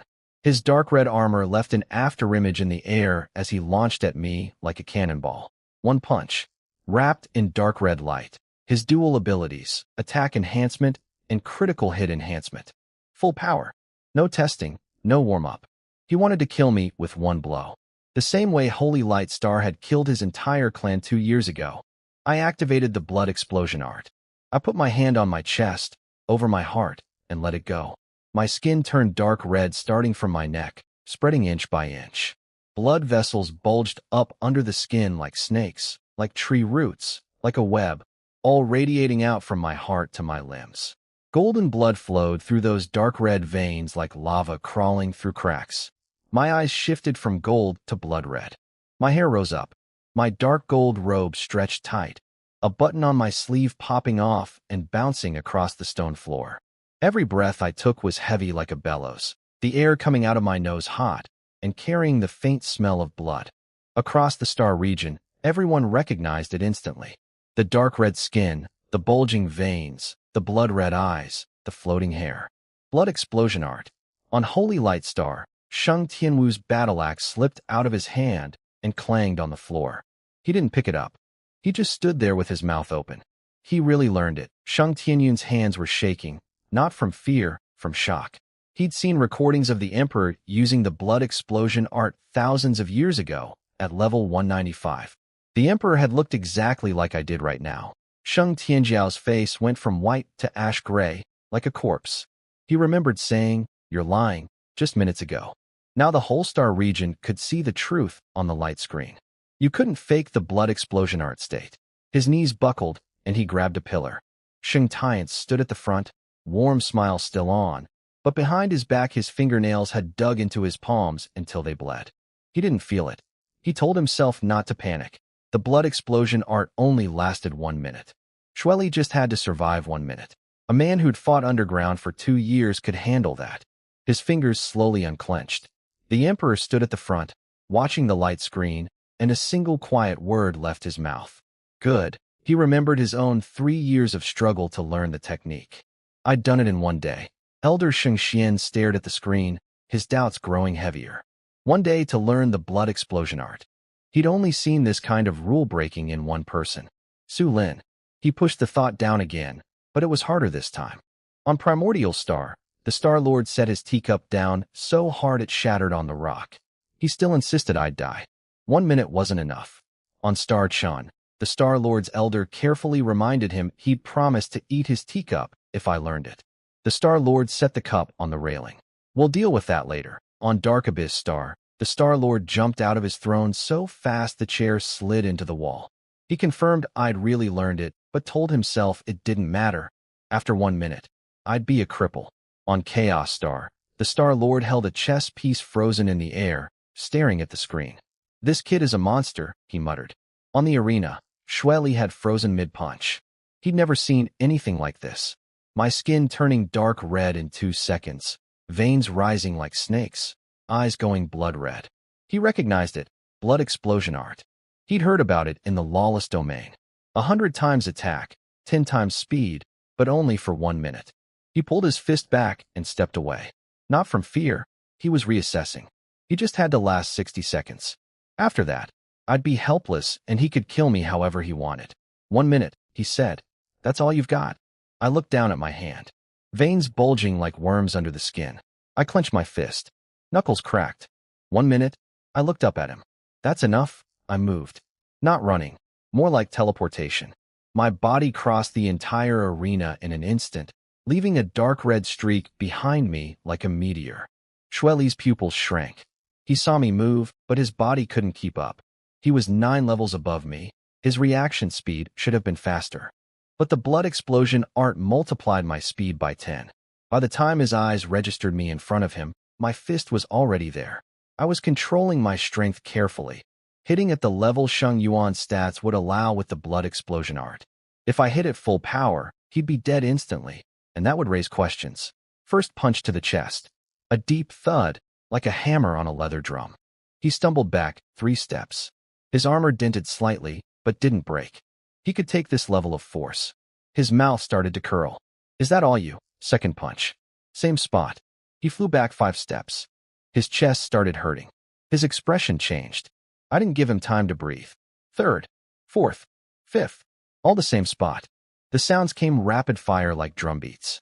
The dent in his chest armor deepened and cracks spread outward like a spiderweb. Dark red blood seeped through the cracks and ran down his armor. He tried to hit back. He couldn't. I was too fast. With 10 times speed, his level 119 reactions looked like slow motion. He'd see my fist coming, try to dodge, and his body wouldn't move in time. 6th, 7th, 8th. Blood leaked from the corner of his mouth, not from surface wounds, but from damaged organs. His eyes went red, not from any technique, but from rage. 2 years of underground fighting, 27 wins, and nobody had ever done this to him. He tried to roar, but blood clogged his throat. 9th, 10th. Each punch landed with a wet thud. His chest armor shattered. Dark red fragments scattered across the black stone, clinking and clattering. 11th, 12th. More blood from his mouth, streaming down his chin onto the broken armor. He started stumbling backward, not by choice, beaten backward step by step until his back hit the transparent barrier at the arena's edge. Nowhere left to go. I stood in front of him, dark red skin, blood red eyes. I raised my fist. 13. Shui Li's eyes turned into the kind of red you see in a cornered animal. He bit down and squeezed words through his teeth. You made me do this. My fist paused. I watched his right hand reach for his chest. 5 fingers spread out, pressing over his heart. The exact same motion I'd just made. Then his skin started changing. Not the dark red of my blood explosion art. Darker, almost black. His veins bulged out too, but thicker and denser than mine, like tree roots wrapped around his entire body. His eyes went from dark red to pure black. No pupils, no whites, just 2 black holes. His hair stood straight up. The pressure coming off him changed. It didn't get sharper, it got heavier. Like a mountain dropping onto the arena. Blood demon body. Across the star region, every Star Lord reacted at once. On Primordial Star, the Star Lord jumped to his feet, voice shaking. Blood demon body. Blood flame star's forbidden technique. His aide explained it. 1 minute of defense multiplied by 10. After the minute ended, the user would be weakened but still able to fight. Unlike the blood explosion art, which left you completely helpless. The Star Lord smiled. Sheng Yuan is finished. On Star Chun, the Star Lord picked up his cold tea and raised it toward the light screen like a toast. Sheng Yuan, your luck just ran out. On Dark Abyss Star, the Star Lord slapped his armrests and stood. Blood demon body. Defense times 10. Sheng Yuan's 100 times attack hits Shui Li and only 10 times gets through. He paced around his hall, grinning. After my 1 minute ended, I'd be crippled. Shui Li would be weakened, but still standing. A cripple against a man who could still move. The answer was obvious. On Chaos Star, the Star Lord crushed a chess piece in his hand, the shards cutting into his palm. He didn't notice. He wondered how Shui Li had learned Blood Flame Star's secret technique. Then he figured it out. Shui Li had escaped before the massacre. He'd carried the last of Blood Flame Star's inheritance with him. In the discussion hall on Holy Light Star, silence fell like death. Sheng Tianwu stared at the screen, voice strangled. Blood demon body. Sheng Tianyun gripped his thin sword. Blood Flame Star's secret technique. Defense multiplied by 10. His voice went dry. Blood explosion art against blood demon body. 100 times attack against 10 times defense. Sheng Yuan can't kill him within 1 minute. Sheng Tianjiao's eyes lit up. His smile crept back. 9th brother is going to lose, he said, loud enough for the whole hall to hear. Sheng Tianwu whipped around and glared at him. What did you say? Sheng Tianjiao didn't look at him. He kept staring at the screen, smile growing wider. He repeated it. 1 minute was all the blood explosion art gave me. If I couldn't kill Shui Li in that window, I died. And now with 10 times defense, my 100 times attack would barely hurt him. Sheng Tianwu's face went red. He wanted to argue but couldn't, because he knew it was true. Sheng Tian stood at the front, back to everyone, warm smile still perfectly placed. His fingers behind his back slowly unclenched, a stone finally landing. Blood demon body. 1 minute. Then I'd be helpless. Shui Li would still be standing. The result didn't need thinking about. He closed his eyes and breathed. The Emperor stared at the screen, pupils contracting. He knew exactly what this meant. I couldn't punch through 10 times defense. If I couldn't break through, I couldn't kill him. If I couldn't kill him before the minute ended, he closed his eyes. He didn't finish the thought. In Imperial Consort Hua's chambers, she stood at her window watching the light screen, face white as paper, lips trembling, fingers gripping the window frame until her knuckles went white. She whispered to herself, "Don't die. You promised me. You promised to help me get revenge." On the arena, I stared at the man across from me. Shueli leaned against the barrier at the arena's edge. Skin nearly black, veins like tree roots covering his whole body. Pure black eyes with no pupils and no whites. Hair standing straight up. The pressure rolling off him had changed. Not sharper, just heavier. Like a mountain. I wasn't worried. My blood explosion art was at the second layer. 2 minutes, not 1. I could keep fighting at Sheng Yuan's power level until the last second or two. And if that wasn't enough, I'd unleash my real strength for one final blow. My mouth twitched into a small smile. Shueli saw it. His pupils shrank. "What are you smiling about?" I didn't answer. I just hit him again. 14th punch. He raised both arms to block. The impact cracked his arm armor and sent him stumbling sideways. He looked down at the damage, then back up at me. "You can't break through. Blood demon body, 10 times defense. Your attacks can only scratch me." "Really?" I said. 15th punch. His shoulder. His body sank. His knee buckled, but he stayed up. 16th. 17th. 18th. I kept hammering. Shoulders, chest, arms, stomach. He staggered around the arena's edge, blood leaking from his mouth, armor shattered, skin covered in bruises. But he stayed standing. He grinned through the blood. "Your minute's almost up. How long do you have?" 10 seconds? 20. I said nothing. His grin widened. "Once the blood explosion art ends, you're helpless. I can kill you however I want." He licked the blood from his lips. "How do you think I'll do it?" Across the star region, everyone was counting down. In the discussion hall, Sheng Tianwu was drenched in sweat. "How much time left?" Sheng Tianyan said. "Under 20 seconds. Sheng Tianwu's face went white. He punched a pillar and swore. Sheng Tianjiao couldn't hold back his smile anymore. "Ninth brother is going to lose," he said again, louder this time. Sheng Tianwu screamed at him to shut up. Sheng Tianjiao just smiled. "I'm stating facts. Why are you upset?" The emperor stood at the front, fingers white inside his sleeves. He was counting too. He remembered his own blood explosion art fights, always desperate in the final seconds. But those were against opponents at his own level. I was facing someone 9 levels above me who'd activated 10 times defense. He thought it was impossible now.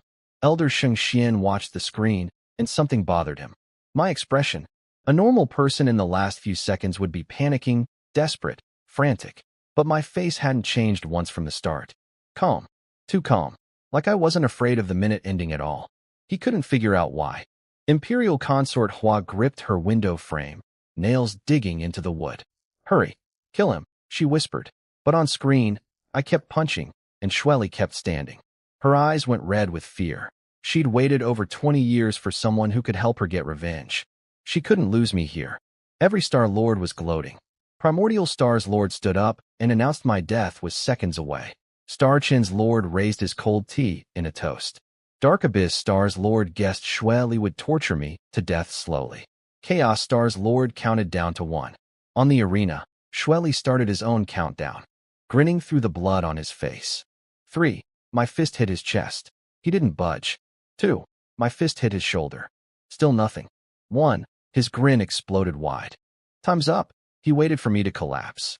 Waited for my skin to turn normal. Waited for my veins to flatten. Waited for my eyes to shift back to gold. Waited for me to crumple like a rag. 1 second. 2 seconds.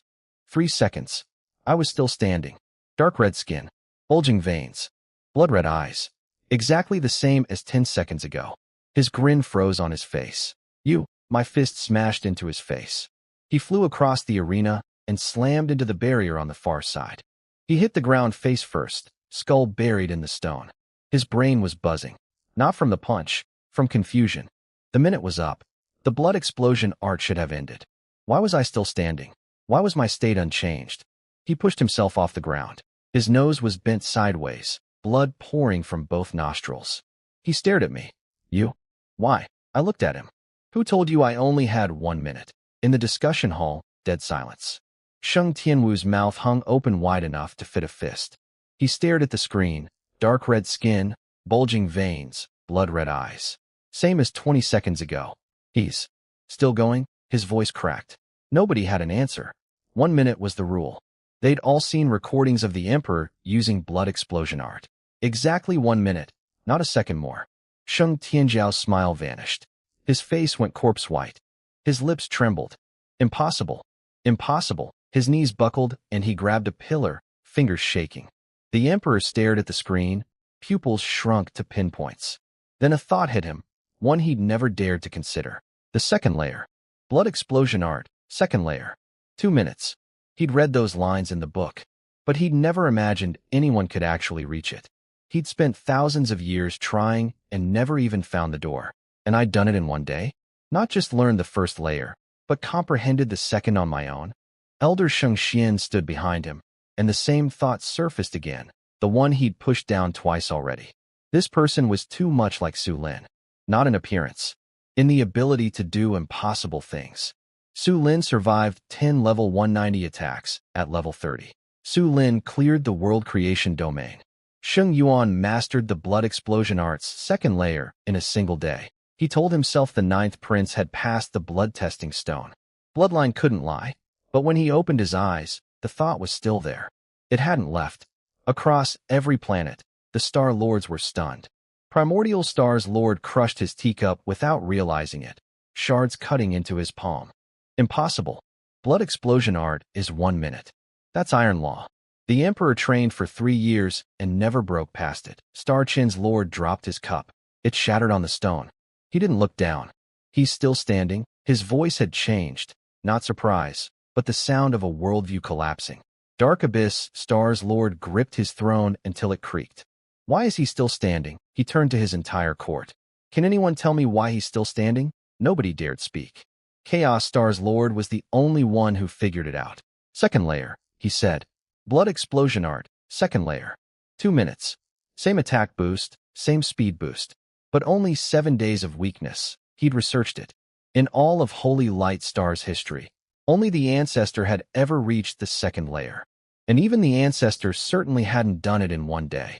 He stared at the screen, and for the first time in tens of thousands of years, he couldn't understand what he was looking at. On the arena, Shueli slowly got to his feet.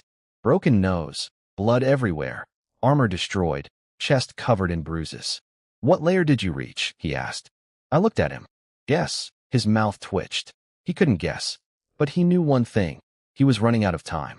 His blood demon body had less than 30 seconds left. After that, his defense would crash back to normal, and my blood explosion art was still going, with no sign of stopping. Could be 10 seconds left. Could be 20. Could be a full minute. He had no idea. I took a step forward. Shueli took a step back and hit the barrier. Nowhere left to go. Scared? I asked. He tried to play it cool, talking tough about his 27 wins, calling me a kid, saying my blood explosion art was about to run out. Trying to make me panic, make me rush, make me slip up. 2 years of underground fighting had taught him that trick. When you can't win, make your opponent make mistakes. I cut him off. How do you know my blood explosion art is ending soon? His words stuck in his throat.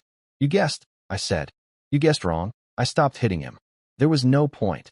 His blood demon body was still active, and my controlled punches weren't doing enough damage. So I waited. 30 seconds passed. His skin shifted back to normal. No, worse than normal. He looked drained, barely able to stand. The blood demon body was gone, and the weakness had set in. He looked at me. My blood explosion art was still burning exactly the same as before. The despair in his eyes told me he finally understood. He was about to die. I raised my right fist. The veins on my hand bulged even more, dark red light spilling off my knuckles like fire. First punch, his left kneecap. A wet crack. His leg bent the wrong way, and he went down sideways, trying to catch himself with one arm. He screamed. He'd broken ribs before, broken arms, broken collarbones. But never a knee. A broken knee means you can't stand. On an arena, that means death. He tried to push backward with his right leg, but my second punch was already there. Right kneecap. Another crack. Both legs snapped below the knee, bent at ugly angles like broken branches. He was flat on the ground, dragging himself forward with his arms, fingernails clawing into the stone until they bled. He crawled less than half a meter. Third punch to his back. He flattened against the stone like a pancake. His spine cracked, but didn't break. Close, though. Blood poured from his mouth onto the black stone, mixing with the glowing red runes until you couldn't tell blood from light. I crouched down and looked at him. You're wondering why my blood explosion art hasn't ended. His eyes locked onto mine, full of hate, frustration, and confusion. Because mine isn't the first layer, I said. His pupils shrank. He'd spent 2 years studying Holy Light Star. He knew about the second layer. 2 minutes, the level only the ancestor had ever reached. And here I was, level 110, having learned it in a single day. He didn't want to believe it. But his legs were broken, his back was caved in, and blood was pouring from his mouth. Facts were facts. Who are you? His voice came out broken, like a leaking bellows. I looked at him for a second. Then I smiled. Faint light. Guess. Fear finally overtook everything else in his eyes. I could see him thinking of a name. A name that shook the entire star region 2 years ago. A name connected to Blood Flame, Star's destruction. Someone who died 2 years ago and came back. Someone who killed over 1,000 monsters in a secret realm, one-shot a dragon, grabbed the reward, and then killed himself. I didn't let him finish. One punch to the head. The arena's light screen went dark.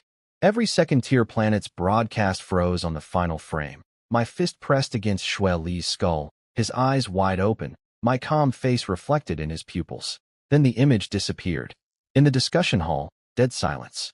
Sheng Tianwu stood with his mouth hanging open, staring at the blank screen like a fish pulled out of water. He won. Sheng Tianyan stared at the dark screen. Ninth brother won. His voice was flat, but everyone could hear him forcing it flat, holding down shock, excitement, and disbelief all at once. Sheng Tianjiao stood in the crowd, face gray as a corpse. Lips trembling, fingers trembling, knees trembling. He gripped a pillar and clawed white marks into the wood. I'd won. Level 110 against level 119 with Blood Demon body active. And he was still stuck at 100. He didn't even have the courage to talk tough to me anymore. He stood frozen like an abandoned statue. Sheng Tian stood at the front, back to everyone, warm smile still on. But if anyone could have seen his eyes, the light in them had gone out, like someone blew out a candle. Behind his back, his nails dug into his palms until blood dripped onto the floor. He'd spent 10,000 divine power pills, hired the Lawless Domain's top organization. They'd picked an elite killer who even had the blood demon body. And I'd won anyway. I walked off that arena alive. He closed his eyes, took a deep breath, and forced the smile back on. He turned around to face the hall. Ninth brother won, he announced, voice loud, steady, with just the right amount of excitement. Our Holy Light Star's ninth prince has won. The hall exploded. Cheers crashed against the walls and bounced back, colliding with more cheers. The emperor stood at the front. His expression was complicated, pride and shock tangled together. He'd spent 3 years learning the first layer. His son had learned the second in a day. He wasn't sure if he should be happy or feel like he'd wasted his life. Good, he said. One word, but it carried the weight of someone who'd been waiting for this moment for a very long time. He turned to the fourth elder. In Holy Light Star's history, besides the ancestor, has anyone else ever mastered the blood explosion art's second layer? The fourth elder stepped forward. No, Star Lord. After the ancestor, there has been no second person. The hall went quiet again. Elder Sheng Xian stood behind the emperor, brow furrowed so tight it looked stitched. Blood explosion art, second layer, in 1 day. Nearly 8,000 years of life. And he'd never seen anything like it. He'd searched every corner of his memory, every genius, every prodigy. Nothing even close. The thought rose again, the one he'd pushed down 3 times now. This person was too much like Su Lin. Not in looks, in the ability to do impossible things. He reminded himself, the ninth prince had passed the blood testing stone. Bloodline didn't lie. He opened his eyes. The thought was still there, lodged like a thorn he couldn't pull out. The teleportation array on the arena lit up. Golden light shot down from the void and wrapped around me. When it faded, I was standing in the discussion hall. Everyone in the hall was staring at the golden pillar of light when I appeared. My dark gold robe was covered in blood, not mine, Shui Li's. My hair was messy, and there was a shallow scratch across my face from flying debris. I stood there for about 2 seconds. Then my legs gave out. It was like someone yanked the bones right out of me. My knees hit the stone floor with a thud. I tried to catch myself with my hands, but my arms were dead weight. I went from kneeling to sprawling to lying on my side, cheek pressed against the cold stone, gasping for air. The dark red color was draining from my skin like a receding tide, starting from my fingers and toes, inch by inch returning to normal. The bulging veins flattened. My eyes shifted from blood-red back to gold, but a washed-out, faded gold. Sheng Tianwu rushed over first, crouching beside me, reaching out to help but pulling back because he didn't know where to grab. Ninth brother, are you okay? My voice came out dry and cracked. Still alive. He relaxed for a second, then panicked again when he saw my face. White as paper, lips completely bloodless, breathing so shallow it sounded like it might stop any moment. He yelled for the imperial physician. Sheng Tianyan walked over and told him to stop shouting. The blood explosion art side effects couldn't be fixed by doctors. I had to recover on my own. I lay on the stone floor and tried to activate my divine power. Nothing. Tried again. Nothing. It was like my power had fallen into a deep sleep at the bottom of my veins and refused to wake up. I opened my panel. Status: blood explosion art aftermath, weakness period. Duration: 7 days. All divine power, abilities, skills, and techniques disabled. And the last line hit me hardest. All passive skills temporarily inactive. That included my percentage-based health recovery. My passive that restored 100% of my max health every second. Gone for 7 days. The Emperor walked over and looked down at me. He confirmed the side effects. The second layer shortened the weakness from half a month to 7 days. 7 days? I said. The trial tower was tomorrow. 7 days from now, it would be long closed. Is there any way to speed up my recovery? I asked. Tomorrow is the trial tower. Right now I can't even walk through the door. The hall went quiet. Everyone understood the problem. The Emperor turned to the fourth elder. Is there a way? Elder Sheng Tianji stepped forward, hands tucked in his sleeves, and looked down at me like he was examining a rock. Yes. The refining heart pool. Several elders' faces changed the instant he said those words. Sheng Tianwu went white. The refining heart pool? That refining heart pool. Elder Sheng Tianji glanced at him. Does Holy Light Star have a second one? I lay on the floor watching Sixth Brother's face cycle through white, green, and purple like a chameleon. Sixth Brother, what's wrong with your face? He didn't answer. I asked what the refining heart pool was. The fourth elder explained, a training ground left by the ancestor. The spiritual liquid inside could temper the body, repair meridians, rebuild bone and muscle. It could also accelerate the removal of forbidden technique side effects. 12 hours of soaking would completely eliminate the blood explosion art's aftermath. 12 hours. That would put me right at tomorrow, and the trial tower didn't open until the morning after. Just enough time. Then let's do it, I said. Sheng Tianwu couldn't hold back anymore. He told me I had no idea what that pool was like. The liquid repaired your body, but the process was a living hell. 8 out of 10 people who entered couldn't last the full 12 hours and had to be pulled out.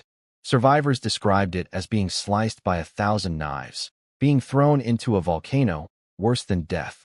I listened, paused for 3 seconds, and said, that's it. He stared at me, speechless. The Emperor spoke up. It wasn't about being brave, he said. The pool's liquid amplified all sensation by 10 times. Pain that normally hurt would hurt 10 times worse. Fear you normally felt would be 10 times stronger. And there was no way to lessen it. No divine power, no abilities, no pills, no closing your eyes, no sleeping. I'd have to endure all 12 hours fully conscious, start to finish, feeling everything. The hall went silent. Everyone stared at me. I lay there looking up at the ceiling painting. The ancestor riding a dragon, holding a sword pointed at the sky. Looked pretty cool. If I make it through, can I stand up tomorrow? Yes. Then there's nothing to discuss. Take me to the pool. The Emperor stared at me for a long time, then nodded. He told the fourth elder to bring me. Elder Sheng Tianji crouched beside me and placed his hand on my shoulder. A gentle force lifted me off the ground, and I floated in the air like a wooden plank held up by invisible hands. My body still couldn't move at all. Hold on, Ninth Prince, he said. Hold on to what? I can't feel anything right now. He didn't answer. He carried me out through the hall, down a long corridor. The emperor walked at the front, 12 elders behind him, then the princes and princesses, then the family heads. A whole procession. I floated along, watching the corridor's ceiling pass overhead. There were paintings up there too. Every Star Lord in Holy Light Star's history, one after another, like a river flowing from ancient times to now. I asked where the pool was. Underground, the fourth elder said.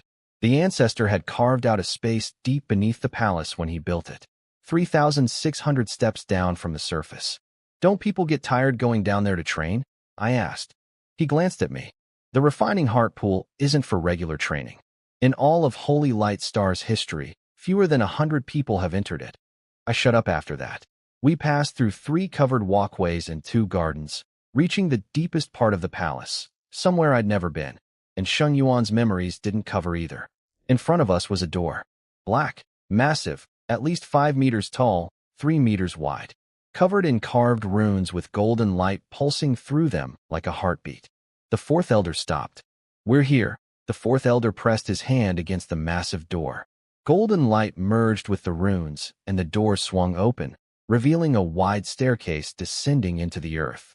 Black stone steps, each one tall, with bronze lamps burning gold flames every 10 paces along the walls. He carried me floating down all 3,600 steps. It took about 15 minutes. At the bottom was a huge underground space with a ceiling so high you couldn't see the top. The walls were covered in carvings, all of the same person, the ancestor. Young and conquering, middle-aged and ruling, old and ascending to the heavens. In the center was the pool, about 10 meters across, black stone walls carved with runes, filled with a silver-white liquid that looked like mercury but brighter. The surface was perfectly still, like a mirror. The fourth elder set me on the pool's edge and told me to strip. The liquid needed direct contact with skin. Clothing would block it. I looked behind me. The emperor, 12 elders, several princes and princesses, family heads, dozens of eyes all staring at me, including women, including Sheng Tianxin. Could you all turn around? Nobody moved. Sheng Tianwu grinned. Ninth brother, you were so fierce on the arena just now. Scared of people seeing you undress? I couldn't even move on my own, so I called Uncle Zhong. He knelt beside me and started unbuttoning my robe. Fingers steady but trembling slightly at the tips.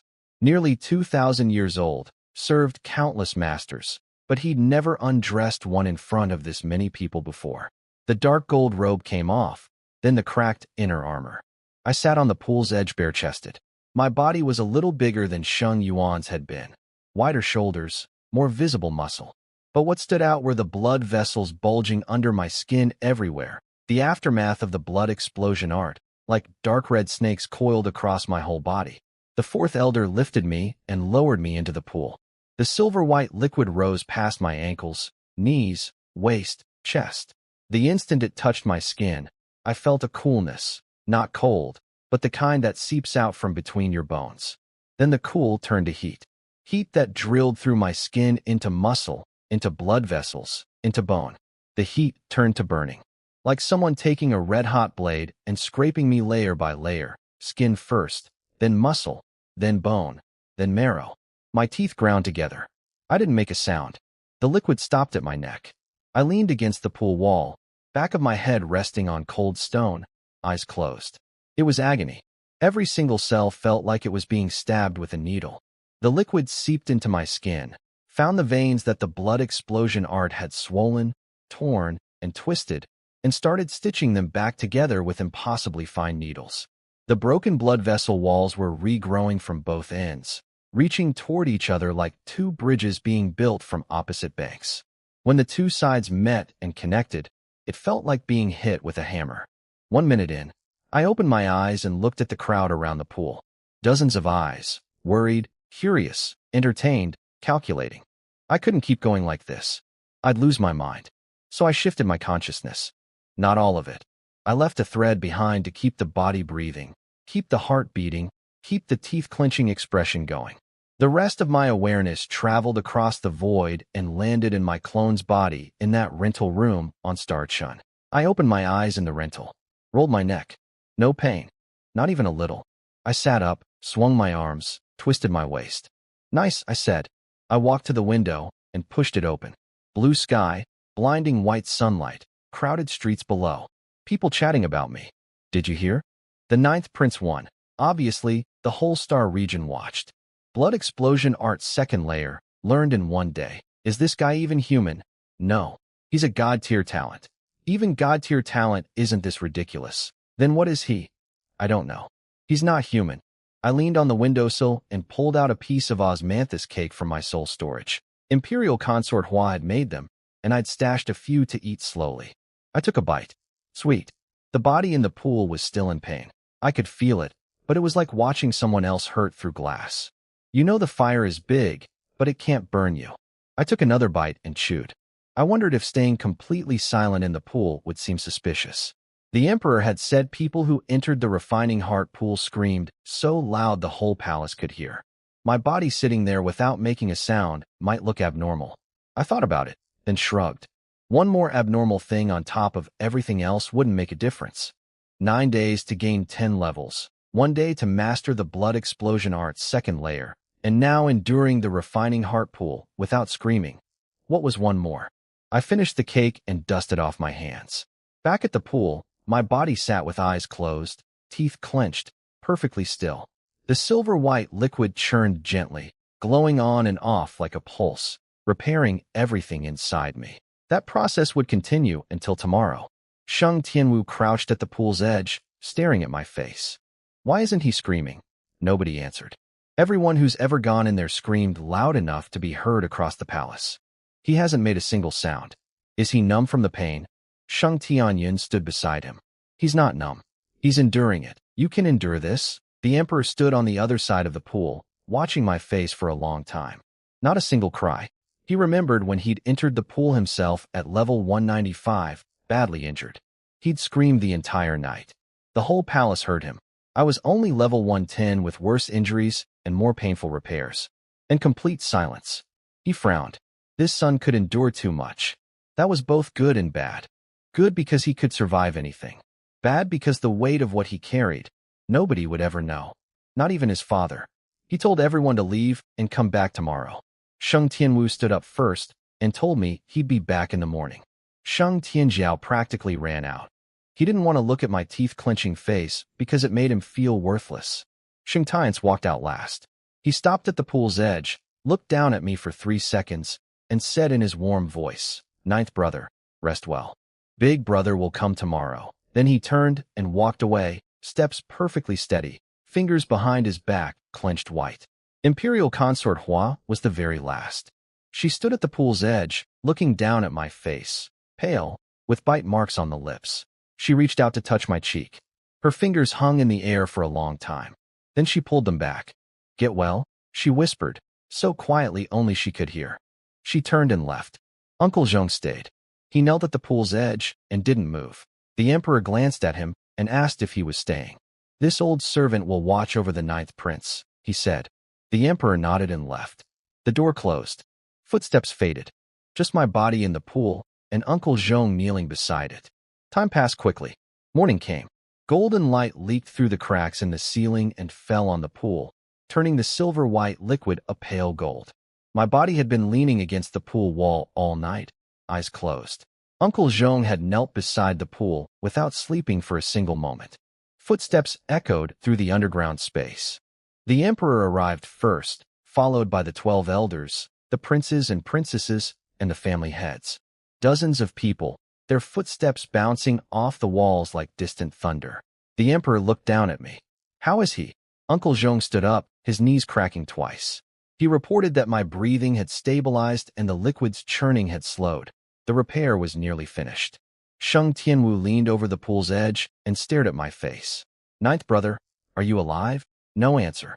He reached out to poke my face, but Sheng Tianyun grabbed his hand and stopped him. "Don't touch. He's still repairing."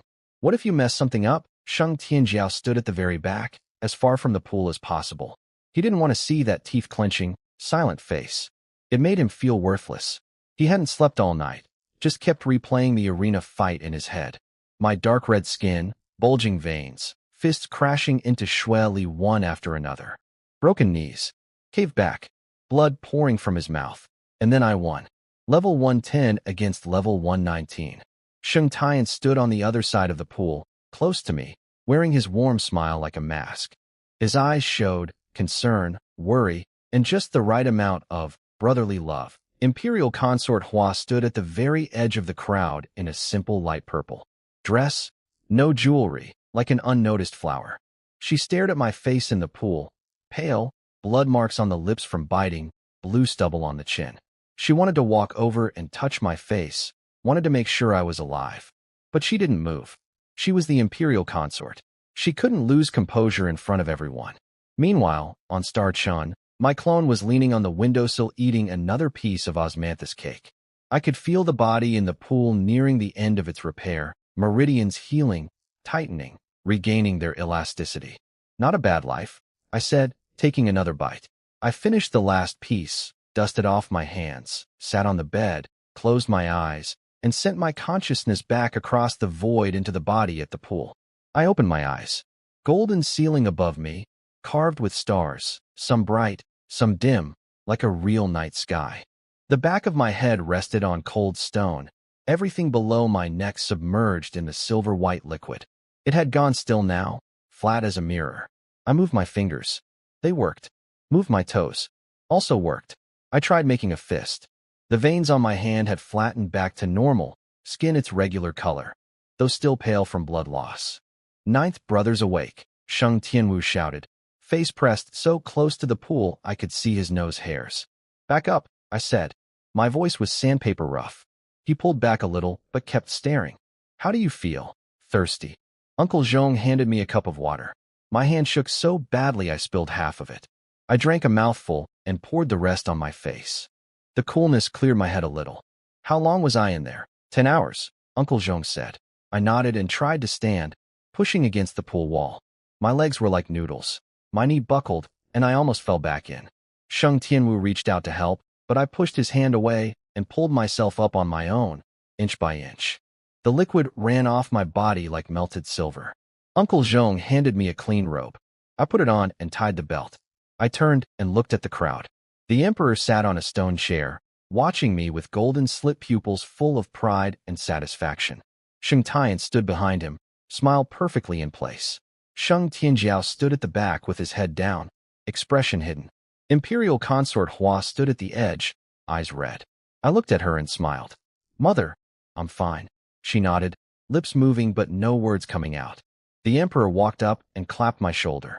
Well done. It was all right, I said. The ancestral ground trial is today. Can you participate? I rolled my shoulders. Bones cracked twice. Yes, you're sure? You just came out of the refining heart pool. Your body hasn't fully recovered. The trial isn't a game, I'm sure. He stared at me for 3 seconds, then nodded. Fine. Let's go. He told everyone to prepare and meet at the ancestral ground entrance in 1 hour. The crowd started leaving. Sheng Tianwu was first to reach me, slapping my shoulder like a hammer. Ninth brother, you sure you can handle it? Don't push yourself. I stumbled forward a step from the hit, steadied myself, and turned to look at him. Sixth brother, that slap was harder than Shui Li's punch. He grinned.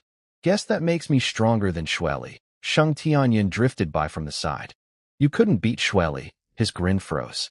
Third brother, do you have to do that? I'm stating facts. He went red, opened his mouth to argue, then realized he truly couldn't beat Shui Li. 9 levels below, no chance. He huffed and shut up. Sheng Tianxin passed by me and stopped. Your face looks terrible. I touched my cheek. Really? Frighteningly white. Good. Saves me the powder. Something flickered in her cold eyes. Then she walked off. Sheng Tianjiao brought up the rear, head down, walking so fast he was nearly running. When he passed me, he sped up even more. I watched his back. Why's eighth brother walking so fast today? I said. Sheng Tianwu scratched his head. Probably rushing to prepare for the trial. Probably. Sheng Tian's came from the other side with his warm smile. Ninth brother, is your body really okay? Fine. Good. A light pat on my shoulder. Big brother's counting on you for the ancestral ground trial. Thanks, big brother. He nodded and left. I watched his back for 2 seconds. I asked Uncle Zhong if he knew what the trial involved. He shook his head. Only royals could enter, and those who'd been inside never told outsiders. They only reported to the Star Lord. Imperial Consort Hua walked over from the edge of the crowd and stood in front of me, looking up. "You honor, mother, you just came out of the pool. Your body isn't recovered." Her voice was very soft. "In the trial, don't force it. Get as far as you can. If you can't go further, come out. There's no shame in that." I looked down at Imperial Consort Hua. "I know." She reached up and straightened my collar. Her fingers were cool and trembling slightly. "You always say that, but you never listen." I didn't argue. She stepped back. "Go." I nodded and started walking. Then I stopped. "Mother, do you have any more osmanthus cake?" She blinked, then smiled, eyes curving into crescent moons. "Yes, I'll have some waiting when you get back." Good. The ancestral ground was even deeper than the refining heart pool. I followed the emperor down a long underground corridor lined with carvings of the ancestors' conquests. At the end stood a door, at least 20 meters tall, 10 meters wide, made of some unknown black material. A giant sun was carved on it with a closed eye in the center. The fourth elder pressed his hand against the eye. Golden light poured in, and the eye opened, a vertical golden pupil, like a dragon's. It scanned everyone in the group, left to right to left. When it reached me, it paused for a moment. Then the door opened. Behind it was a massive circular plaza, at least 500 meters across, with polished black stone floors covered in glowing runes. And in the center stood a tower, black, at least 100 meters tall, tapering as it rose, with 9 levels of flying eaves hung with bronze bells that chimed in the wind. 9 levels. The ancestral trial tower. The plaza was packed with over 10,000 people, royals, officials, family heads, and their heirs. When I walked in, every pair of eyes turned toward me. Whispers rippled through the crowd. "The 9th prince is here. He just fought a death duel yesterday, and he's already here. I heard he was badly hurt, spent the whole night in the refining heart pool. Is he okay now?" I walked through the voices without reacting, pace steady. Sheng Tianwu was first to come over. "9th brother, you're still white as a ghost." "I'm fine." "You sure?" "Nobody can help you once you're inside the tower." "6th brother, is your way of showing concern just asking, 'Are you okay?' over and over?" He blinked, then grinned. "I'm bad with words. Don't know what else to say, then don't say anything." Sheng Tianyun floated over with a comment. "6th brother, your silence would be the greatest." Help to 9th brother. Sheng Tianwu went red again. "3rd brother, why do you keep doing this today? Facts are facts." Sheng Tians turned around with his unchanging warm smile. "Enough, all of you. The trial is about to start. Is everyone ready?" Everyone confirmed, except Sheng Tianjiao, who stood at the back and squeezed out the most forced smile I'd ever seen. It looked like paper glued to his face. On the other side of the plaza, the noble family's heirs stood in rows. Ouyang Qing was in the front row in a yellow dress, hair curled, makeup done with extra care. Her eyes were scanning until she found me. "He's here, he's here, he's here." She grabbed her cousin Ouyang Shue's arm and shook it wildly. Ouyang Zi stood nearby, watching me too, but not with infatuation. She was analyzing me, head to toe. She thought I was too calm. Anyone else would be bedridden after yesterday. I stood there like nothing had happened. She was certain I had a big secret, but she wasn't going to tell anyone. Some secrets were worth more when fewer people knew. The emperor climbed onto a high platform in ceremonial gold robes and a crown set with 12 glowing crystals. "The ancestral trial opens once every 100 years, he announced. 9 levels, each with a test left by the ancestor. Pass the test, receive the reward." He paused. "Begin." He explained that all the princes and princesses would enter together, but inside, each person was on their own. The tower's interior space was separate for everyone. You couldn't see others, and they couldn't see you. How far you got was entirely up to you. Sheng Tianwu swung his axe onto his shoulder and grinned. "I'll go first then." At the door he turned back. "9th brother, don't push yourself. You look like a ghost. Just find a corner and rest. Don't force it." He laughed and stepped through. A flash of gold, and he was gone. The others followed one by one. As I passed the emperor, he stopped me. "You just came out of the refining heart pool. Your body isn't fully recovered. Know your limits in there." "I know." I walked to the tower door, pressed my hand on the frame. The runes lit up, golden light wrapped around me, and I stepped through. A flash. Everything changed. I was standing in a room, about 20 meters across, black stone walls covered in runes, floor polished like a mirror. In the center stood a figure.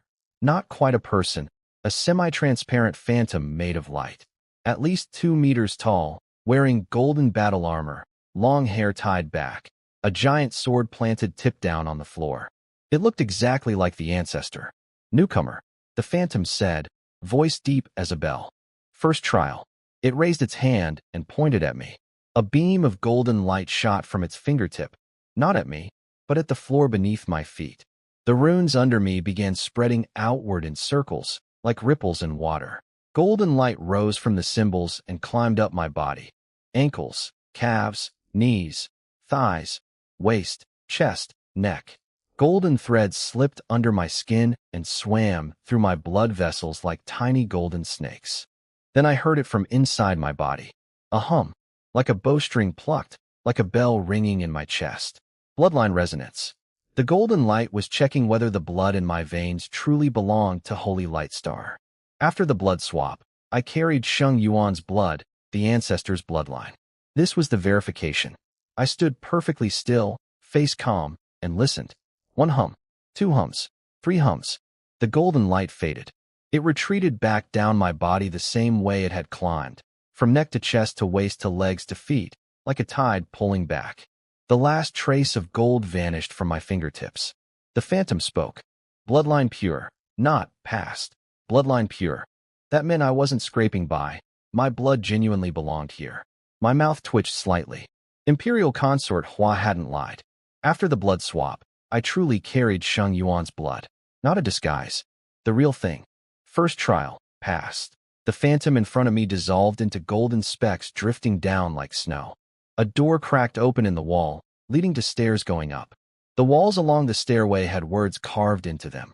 Sloppy handwriting, like someone had scratched them with a sword tip. Every stroke dripped with impatience. Left by Sheng Wudi. If you've reached this level, it means you carry the blood of my holy light lineage. But blood alone isn't enough. Holy Light Star doesn't need trash. Second level, 10 opponents at your level. Kill them, or get out. I stared at the words for 3 seconds. Quite the temper, I said. The room at the top was about the same size as before, 20 meters across, black stone everywhere, light seeping from the walls like sweat. 10 stone figures stood in the center. Black armor, black swords, black featureless masks with 2 empty holes where eyes should be. They stood perfectly still like posts hammered into the ground. When I walked in, all 10 pairs of empty eyes turned toward me at once. All level 110, same as me. So the test is 1 against 10? Nobody answered. If I went all out, I could clear this in about 3 seconds. But that wouldn't match Sheng Yuan's abilities. I needed to drag it out a bit, put on a show. The 10 stone figures moved together. Black armor gleaming, black swords shrieking through the air. The first sword stabbed my chest. 100 million divine attack damage. My reflection passive bounced the same amount right back. I looked down, a white dot on my robe that I wiped away with 1 finger. Second sword hit my shoulder. Same damage, same reflection. Then they just kept hacking at me, one after another, clang, clang, clang, like a blacksmith's workshop. I stood in the middle of all 10 and let them swing. Didn't dodge, didn't block, didn't fight back. After about 15 seconds, my health bar hadn't budged at all. Even without my percentage recovery passive, my blood volume was enough for them to hack at me for years. But the stone figures, every time they hit me, the reflected damage blew holes in their own bodies. Chest, shoulder, arm. Black stone fragments burst from the wounds like someone was chiseling them apart. The front figure had 3 holes in its chest already. It looked down at itself, then back at me. If a stone statue could look confused, this one did. Done yet? I asked. It raised its sword and swung again. Another hole in its own chest. Stubborn little guy, I said. I raised my right fist and punched it in the head. Its skull shattered, mask splitting in 2, revealing the hollow, empty cavity inside. 1 more punch to the chest, and the whole thing exploded into rubble. 1 down. The other 9 froze for a moment, almost like they were thinking. I didn't give them time. 1 punch each. Stone rubble covered the floor in 30 seconds. 9 down. I turned around. The last one was in the corner. Its left leg was gone below the knee, blown off by reflected damage. It leaned against the wall, propping itself up with its black sword, refusing to fall. That fighting spirit, I said, deserves some praise. I didn't finish it off right away. This was my chance to kill time. The trial had 9 levels, and everyone else would be struggling their way up. If I blazed through instantly, it would be impossible to explain.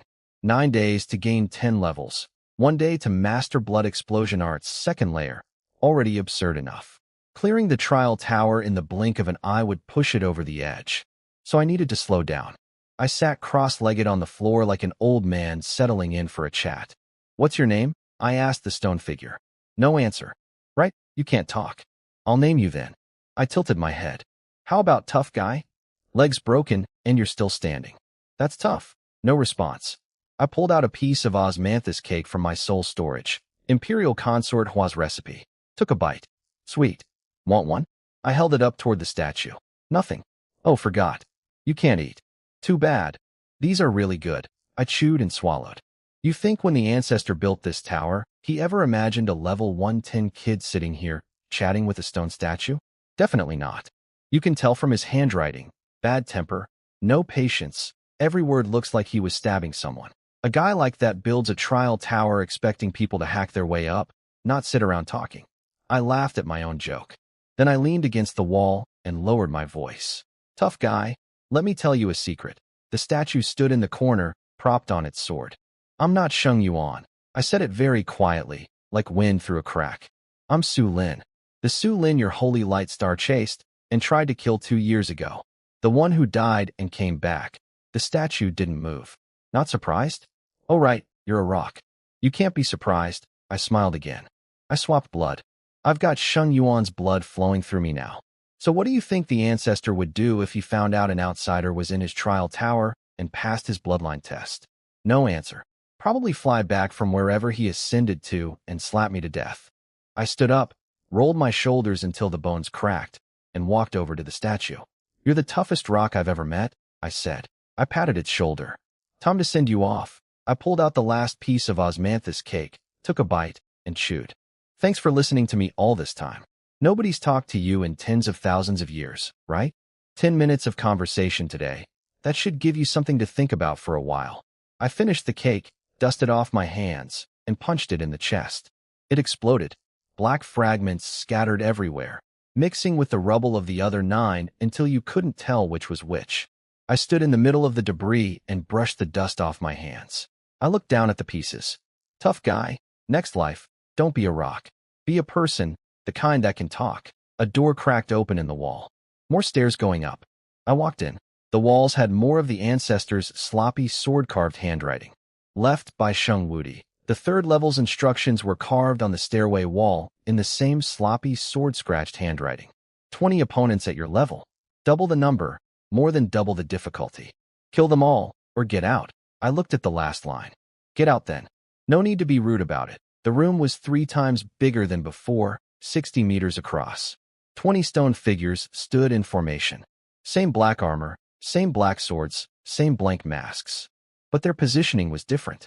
3 in front in a triangle, 6 in a ring in the middle, 11 spread evenly in the back, like someone measured the spacing with a ruler. So these ones know teamwork. Not bad. Worth some credit. 20 empty eyes turned toward me at once. Meanwhile, outside on the plaza, the tower's levels were lighting up. The display showed that I'd reached the 3rd floor at the same time as Sheng Tiance. He was level 118 in perfect condition, and I was level 110, freshly injured. Everyone else was still on the 2nd floor. The crowd lost it. Ouyang Qing was shaking her cousin's arm, so hard the poor girl nearly threw up. Ouyang Zi stood nearby, silently calculating. If I could match the Crown Prince's pace while recovering from yesterday's injuries, I was far stronger than anyone realized. On the high platform, the Emperor asked the 4th Elder how far he thought I could go. Elder Sheng Tianji paused, then said, "The 9th Prince will definitely pass the 9th level."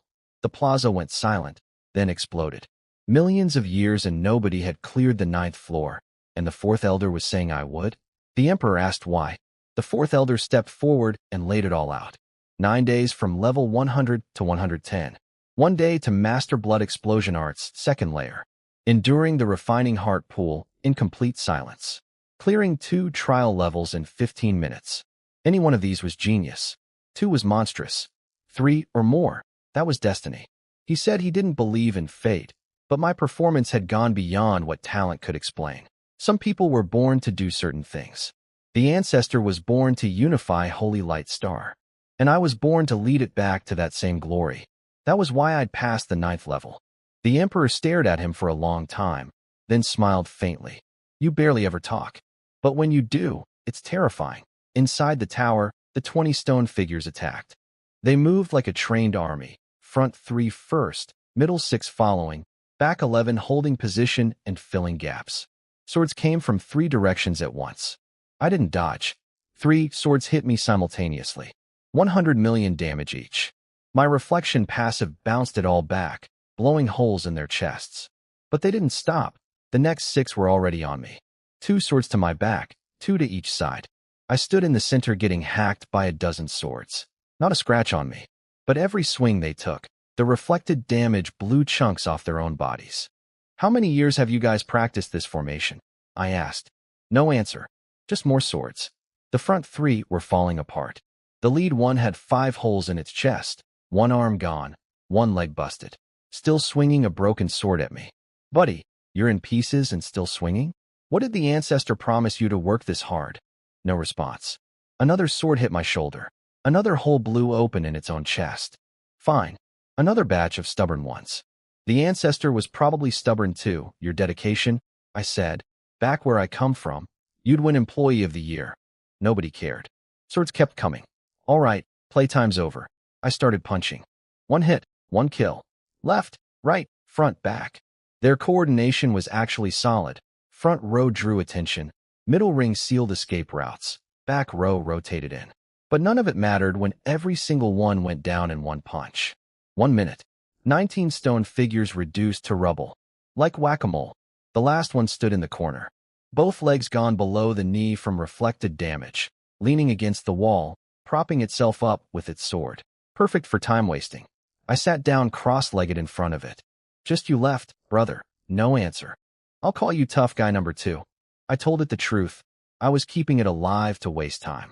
If I cleared every floor too fast, it would be suspicious. I was already absurdly abnormal. No need to add instant trial tower clear to the list.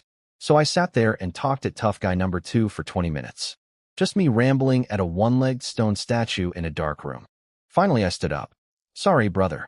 You know too much. 1 punch. Send it to join the others. I used the same approach for levels 2 through 7. Let them hit me, watch the reflected damage tear them apart, kill all but 1, then sit down and chat with the last survivor to waste time. I called each one a variation of tough guy and rambled at them about life until enough time had passed to look believable. Then 1 punch and move on. Outside on the plaza, the crowd was going crazy watching the tower light up level by level. Ouyang Qing was practically strangling her cousin's arm every time a new floor lit up. Ouyang Zi was silently calculating my pace. I'd matched Sheng Tian's through the first 4 levels despite being 8 levels lower and freshly injured. As the day went on, everyone else came out. 3 princes made it to the 5th floor and failed. 4 made it to the 6th. Sheng Tian's reached the 7th, 320 stone figures at his level, and had to quit after killing about 100. Even he couldn't take the accumulated damage from that many. Sheng Tianjiao only made it to the 5th, 40 figures at his level, and he went down after killing 30. He stood at the back of the crowd, pale as paper, not saying a word. Only my light was still on. And now it was on the 8th floor. The 8th floor. In millions of years, nobody had ever reached it. On the plaza, everyone stared. The 4th elder had predicted I'd clear the 9th floor. Now I was 1 level away from proving him right, or wrong. Sheng Tian's stood watching the tower, warm smile still on. He'd been eliminated at the 7th floor. If I passed the 8th and entered the 9th, the air position would truly be gone forever. His nails dug into his palms behind his back. The emperor had been sitting on his throne all day without moving. This was the moment he'd been waiting for. Inside the tower, I pushed open the 8th floor's door. No stone figures. No enemies. Just an enormous round room, so wide I couldn't see the far wall. Black stone floor with no runes, pure black that seemed to swallow light. In the center stood the ancestor's phantom again.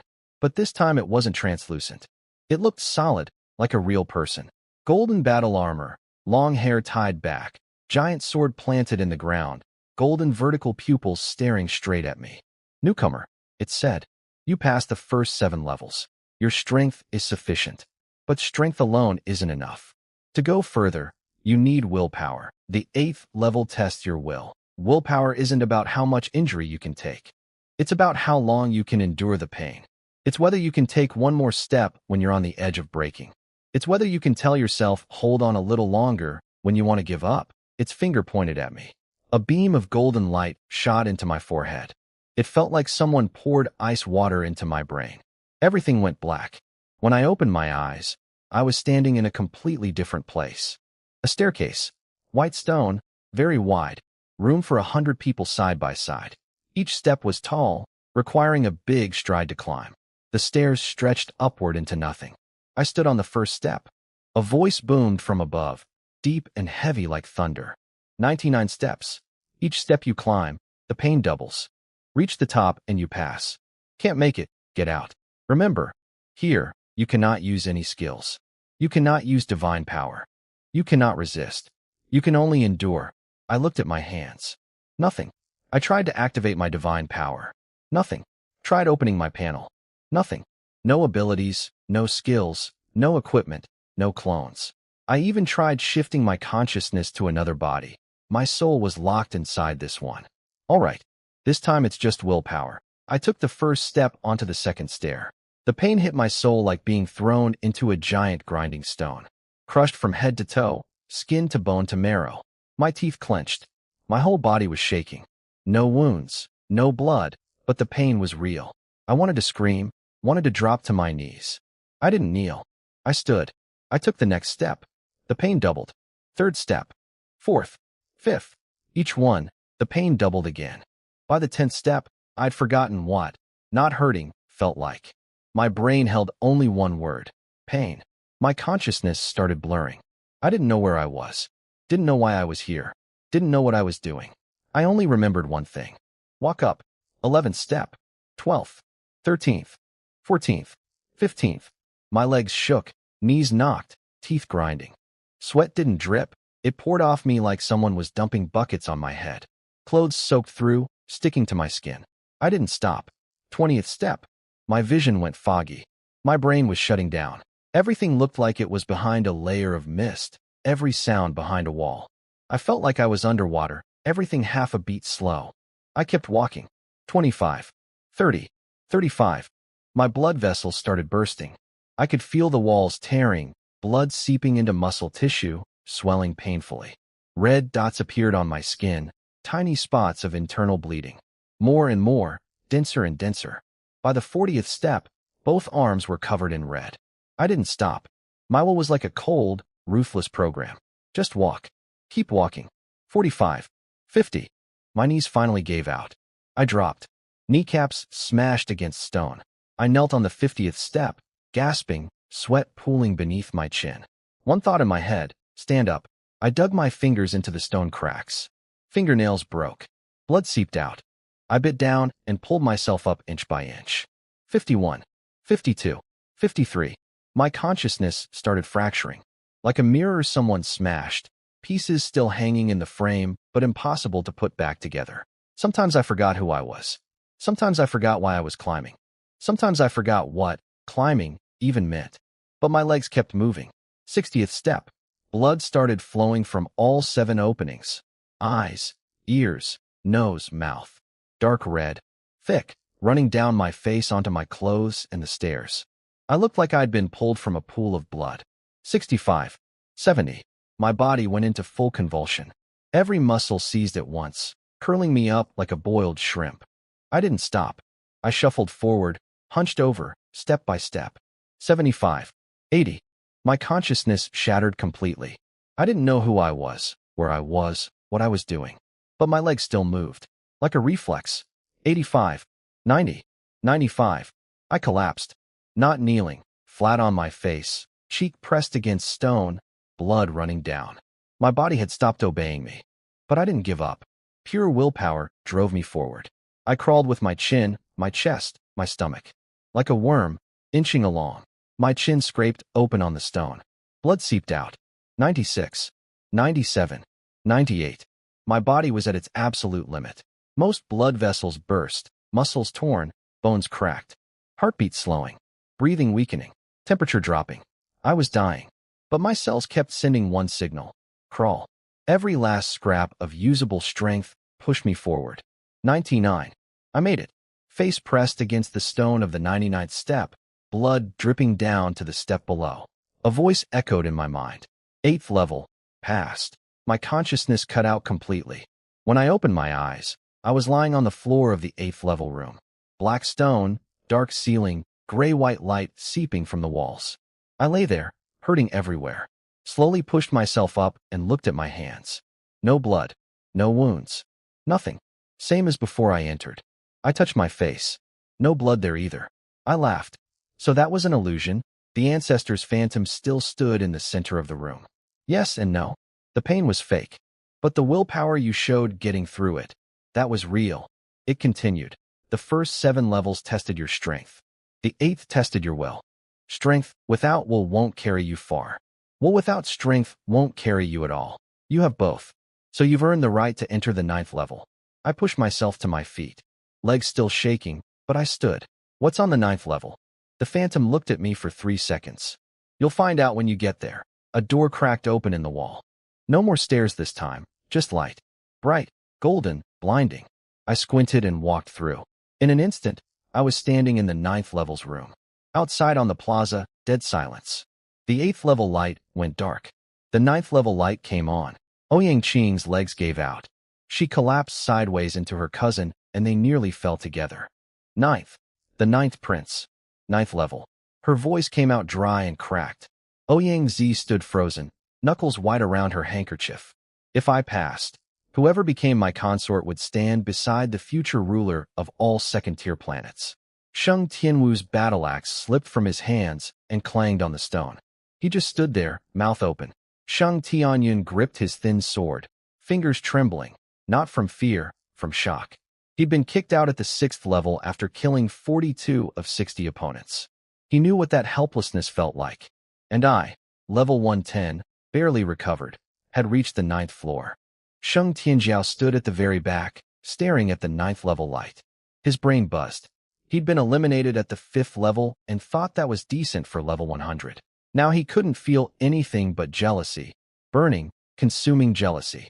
He closed his eyes and clenched his fists. Someday, if someday came. Sheng Tian stood at the front, back to everyone, warm smile still on. But the light in his eyes was gone. He'd topped out at the 7th level and thought I'd do the same at best. If I cleared the 9th floor and claimed the ancestor's ultimate reward, I'd become the next Star Lord. His crown prince title would mean absolutely nothing. His fate was in someone else's hands, and the feeling was unbearable. On the high platform, the emperor sat with his hands on the armrests. His fingers were trembling. He'd lived tens of thousands of years, seen countless storms. Nothing had ever made his hands shake. Until now, his son had entered the 9th level. Can he really do it?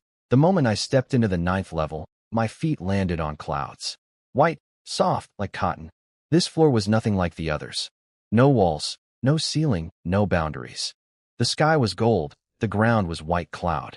In the distance stood a golden mountain with a small, elegant palace on top, bronze bells chiming in the wind. Nice place, I said. Way better than those black rooms. You like it? A voice from behind me. I turned around. The ancestor stood there, not a phantom this time. Golden armor, long hair, giant sword planted in the clouds. Golden vertical pupils watching me with a faint smile. Are you real or a projection? I asked. Does it matter? It does. If you're real, I should bow. If you're a projection, I'll skip it. He blinked, then laughed. You're just like I was. No respect for anyone. He pulled his sword from the clouds and slammed the pommel down. The clouds trembled and the distant bells rang louder. 9th level, he said. Millions of years, nobody's made it here. You're the first. The first 8 levels tested strength and willpower. Those can be trained. The 9th tests something different. What? Talent. He stepped closer, towering over me by a full head. Do you know the Holy Light art? I nodded. Saint-level technique. Holy Light Star's greatest treasure. Do you know what level it was originally? My brow twitched. God level, he said. My expression shifted. He explained. The Holy Light art was originally a God-level technique that only someone with God-tier talent could cultivate. Before he ascended, he left it on Holy Light Star. But he discovered a problem. None of his descendants had god-tier talent. They couldn't practice it. So he simplified it. Stripped out everything that required god-tier talent. What remained was a castrated version, downgraded from god level to saint level, accessible to anyone regardless of talent. But the cost was a hard ceiling at level 199. No one on Holy Light Star could ever break through to 200. Everyone believed the Holy Light art was always saint level. Nobody knew the truth, that saint level could only reach 199, and only the god level version with god tier talent could reach 200 and qualify for ascension. You are the first god-tier talent on Holy Light Star in millions of years, he said. You have the right to cultivate the true Holy Light art. The god-level version. My heart sped up, but I kept my face blank. So what's the 9th level's test? He held out his palm. Golden light surged from it and solidified into a book, 3 times thicker than the regular Holy Light art. The cover was gold, not black, with a single glowing character. God, this is the real Holy Light art, he said, handing it to me. The moment I took it, warmth flowed from the cover through my fingers, up my arm, and into my heart. I heard a sound from inside the book, faint and deep, like a distant bell. The test is simple, the ancestor said. 12 hours to reach the introductory level of this god-level technique.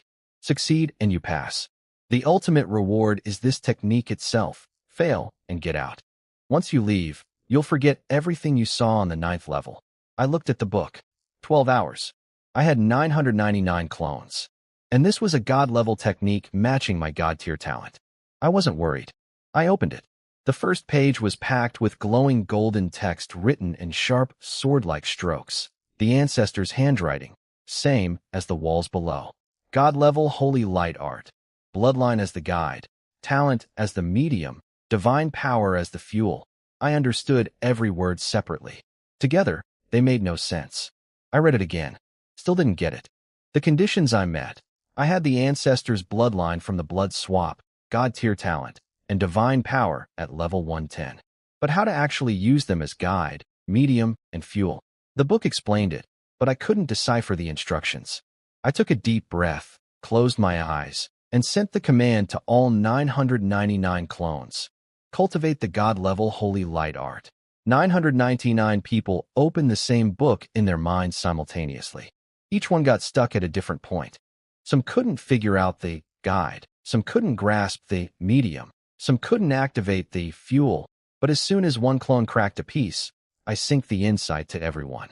Every second brought new understanding and eliminated old mistakes. 999 brains working like a precision machine, every gear interlocking. Half an hour later, the first clone completed a full minor circulation cycle. I opened my eyes and looked at my hand. In my palm sat a ball of golden light, bright as a tiny sun. It wasn't coming from outside. It was pouring out from inside me, from between my bones, from my blood vessels, from every cell. God-level Holy Light art. Introductory level achieved. I looked up. I'm done. The ancestor had been gazing at the distant palace. He turned around. Shock, pride, and something unreadable in his golden eyes. How long? Half an hour. He went silent for a long time. So long I thought he wouldn't answer. Then he smiled. Light and faint, like a stone finally landing after falling for millions of years. Half an hour. It took me 11 hours. He stepped forward. You're stronger than I was. He placed his hand on top of my head. Don't move. Golden light poured from his palm into my skull and flowed downward. Neck, shoulders, chest, stomach, legs, feet. Everywhere it passed, my meridians burned and were reforged.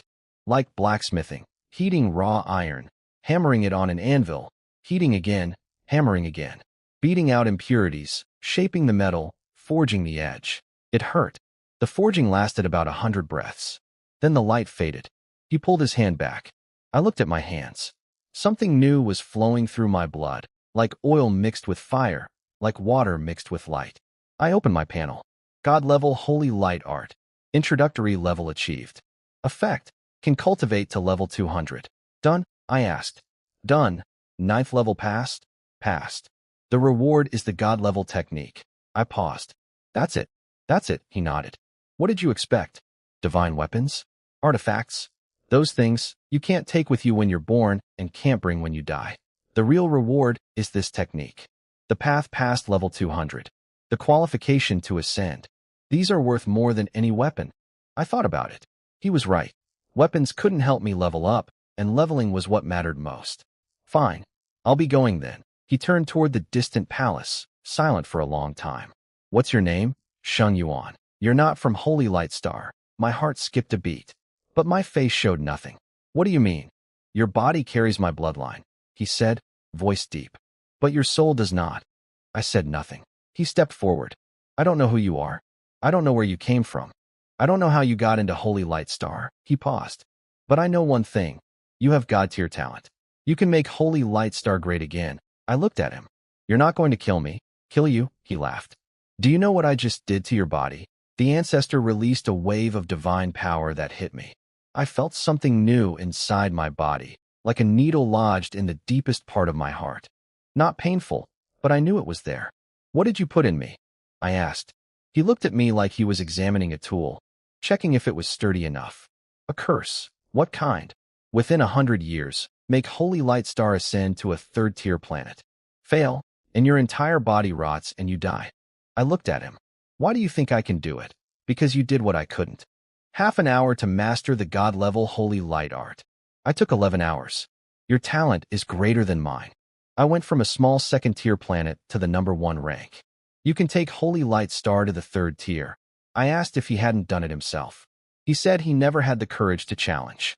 3rd-tier planets had geniuses starting at level 200 with creation-grade equipment, 1 rank above immortal grade. His abilities weren't rule-breaking, so he knew he couldn't win. He chose to ascend on his own instead of fighting. The curse was his way of making sure I'd do what he couldn't. If I didn't fight, the curse would kill me in 100 years. Honestly, I wasn't worried. I had 999 clones. If this body died, it wouldn't affect me at all, but I couldn't let him see that, so I played along.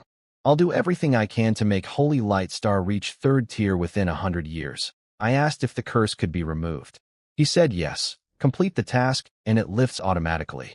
No other way. Fine, I said, and walked toward the door. Golden light flashed, and I was out. Outside on the plaza, the 9th level light had gone dark. Over 10,000 people held their breath, staring at the tower. 2 possibilities, I'd passed, or I'd failed. Ouyang Qing's voice cracked. The light went out. Ouyang Zi stood frozen, calculating. The answer was 1 second away. Sheng Tianwu jumped to his feet, eyes locked on the tower door. Sheng Tianjiao took 1 step forward from the back of the crowd, then stopped. He wanted to see clearly, but he was afraid to see clearly. Sheng Tian stood at the front, warm smile still on, but his eyes were like dry wells. He was waiting for the result that would decide his fate. The emperor shot up from his chair so fast it scraped backward and hit the steps. Elder Sheng Xian's palms were sweating for the first time in nearly 8,000 years. Imperial Consort Hua pushed through the crowd to the front, eyes fixed on the tower door. The door lit up. Golden light poured from the cracks like a flood, so bright everyone shut their eyes. When they opened them, I was standing in the doorway. Dark gold robe, hair tied up, face calm. Still a little pale. I scanned the plaza. 10,000 faces, shocked, excited, jealous. I walked to the center and faced the emperor on his platform. Father, did you pass? I paused for 1 second. I passed, dead silence. Then the plaza exploded. The 9th level. He passed the 9th level. Millions of years and nobody could do it. The ancestor's ultimate reward. He got it. Sheng Tianwu sprinted over so fast his shoes nearly flew off. He slapped my shoulder hard enough to knock me back a step. 9th brother. You really passed? Really?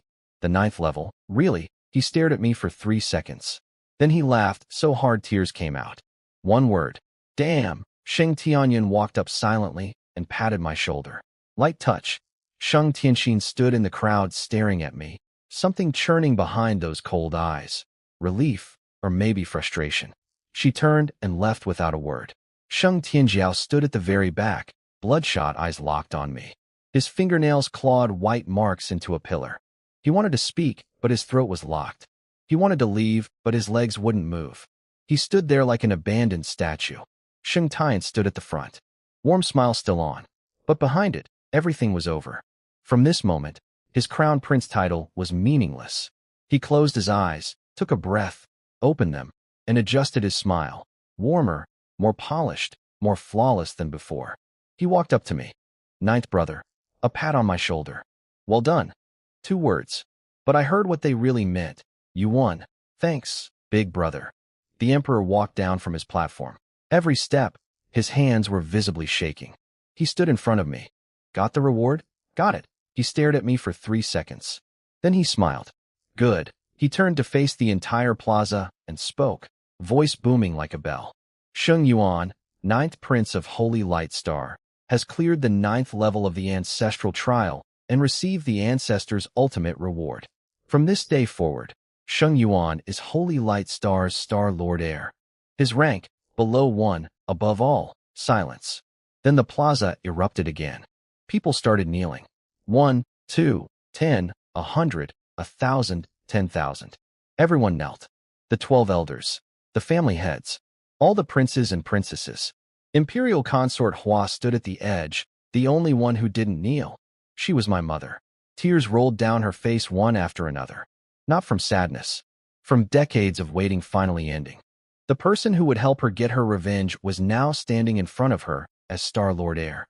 One person below the emperor, above everyone else. Uncle Zhong knelt with his forehead pressed to the stone, shoulders trembling.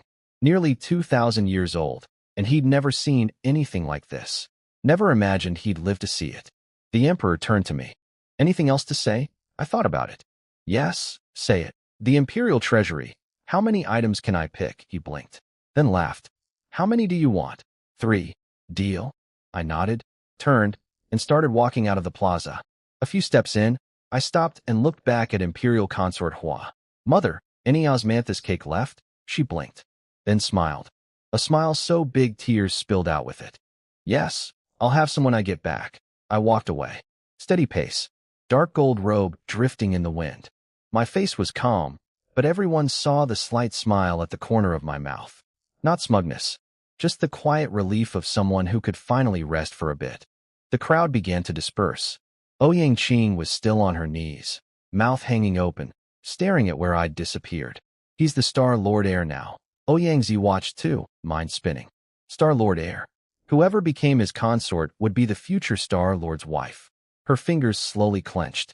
Sheng Tianjiao got up stiffly and walked away without looking at anyone. He glanced back once at the dark tower, its runes still pulsing like a heartbeat. Then he turned and walked fast, like he was running.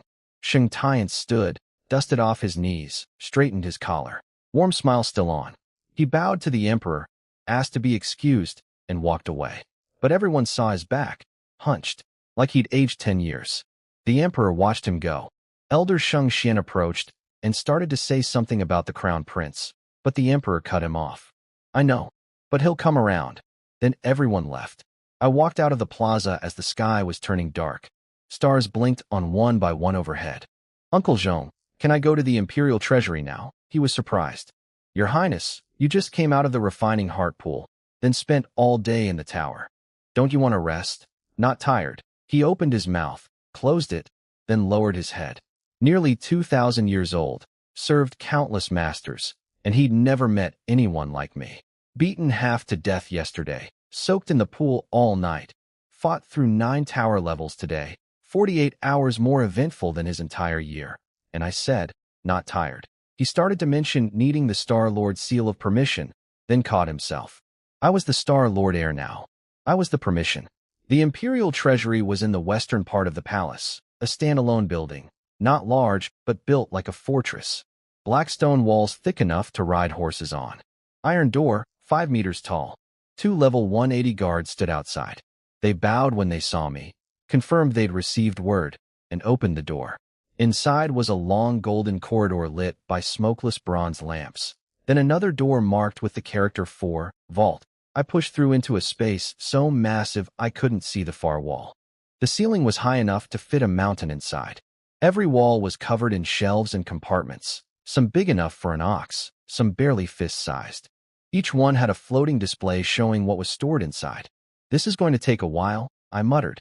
I started browsing. First shelf, purple-grade weapon, break army spear. Passed. I didn't need a spear. Second, purple-grade armor, black tortoise plate. Passed. Third, Purple grade pills, divine power pills, 10,000 of them. I stopped. 10,000. That was exactly what I needed. I reached for the display and read the details. Each pill gave 10 divine power points. Limit 3 per day per person. Extras had no effect. I pulled my hand back. Let me look around more first. The real problem hit me as I walked. At level 110, each level up required 100,000 divine power points. Purple grade divine power pills gave only 10 points each. Even 10,000 pills would only be 100,000 points, barely one level. I needed higher grade pills or a lot more of them. 2 options. First, wait for monthly allowances. As Star Lord Heir, I'd get a bigger share, but it wouldn't keep up with my cultivation speed. Second, make my own pills. Alchemy. I had a beginner's alchemy manual sitting in my soul storage. Level 1 alchemy introduction. I'd found it in someone's ring during the last secret realm and tossed it in without thinking. Thought I'd never use it. I said to myself, looks like I'll have to rely on my own brewing. I kept walking. Past the weapons section, armor section, pill section. Took nearly 15 minutes. Then I hit the miscellaneous area. Ores, herbs, beast hides, bones, bottles and jars, random scrap. I stopped at one shelf. The display read, Alchemy Furnace, Orange Grade, 8 trigrams furnace. It could refine orange grade pills and below. Not huge, small enough to hold in 2 palms. Jet black with 8 trigrams carved into the surface and a little dragon perched on the lid with its mouth open as the vent. I checked the others. 5 orange grade furnaces, a dozen green grade, piles of yellow grade, and lower. Orange was the best they had. I grabbed the 8 trigrams furnace and put it in my soul storage. First item. Next I needed a pill recipe. The recipe wall was on the far side. Rows of floating displays. Each one a different formula. Purple grade divine power pill. 10 divine power per pill. Effective for levels 100 to 109. Blue grade divine power pill. 1,000 divine power per pill. Effective for levels 110 to 119. Green grade. 100,000 per pill, for levels 120 to 129, and so on up the scale. I was level 110.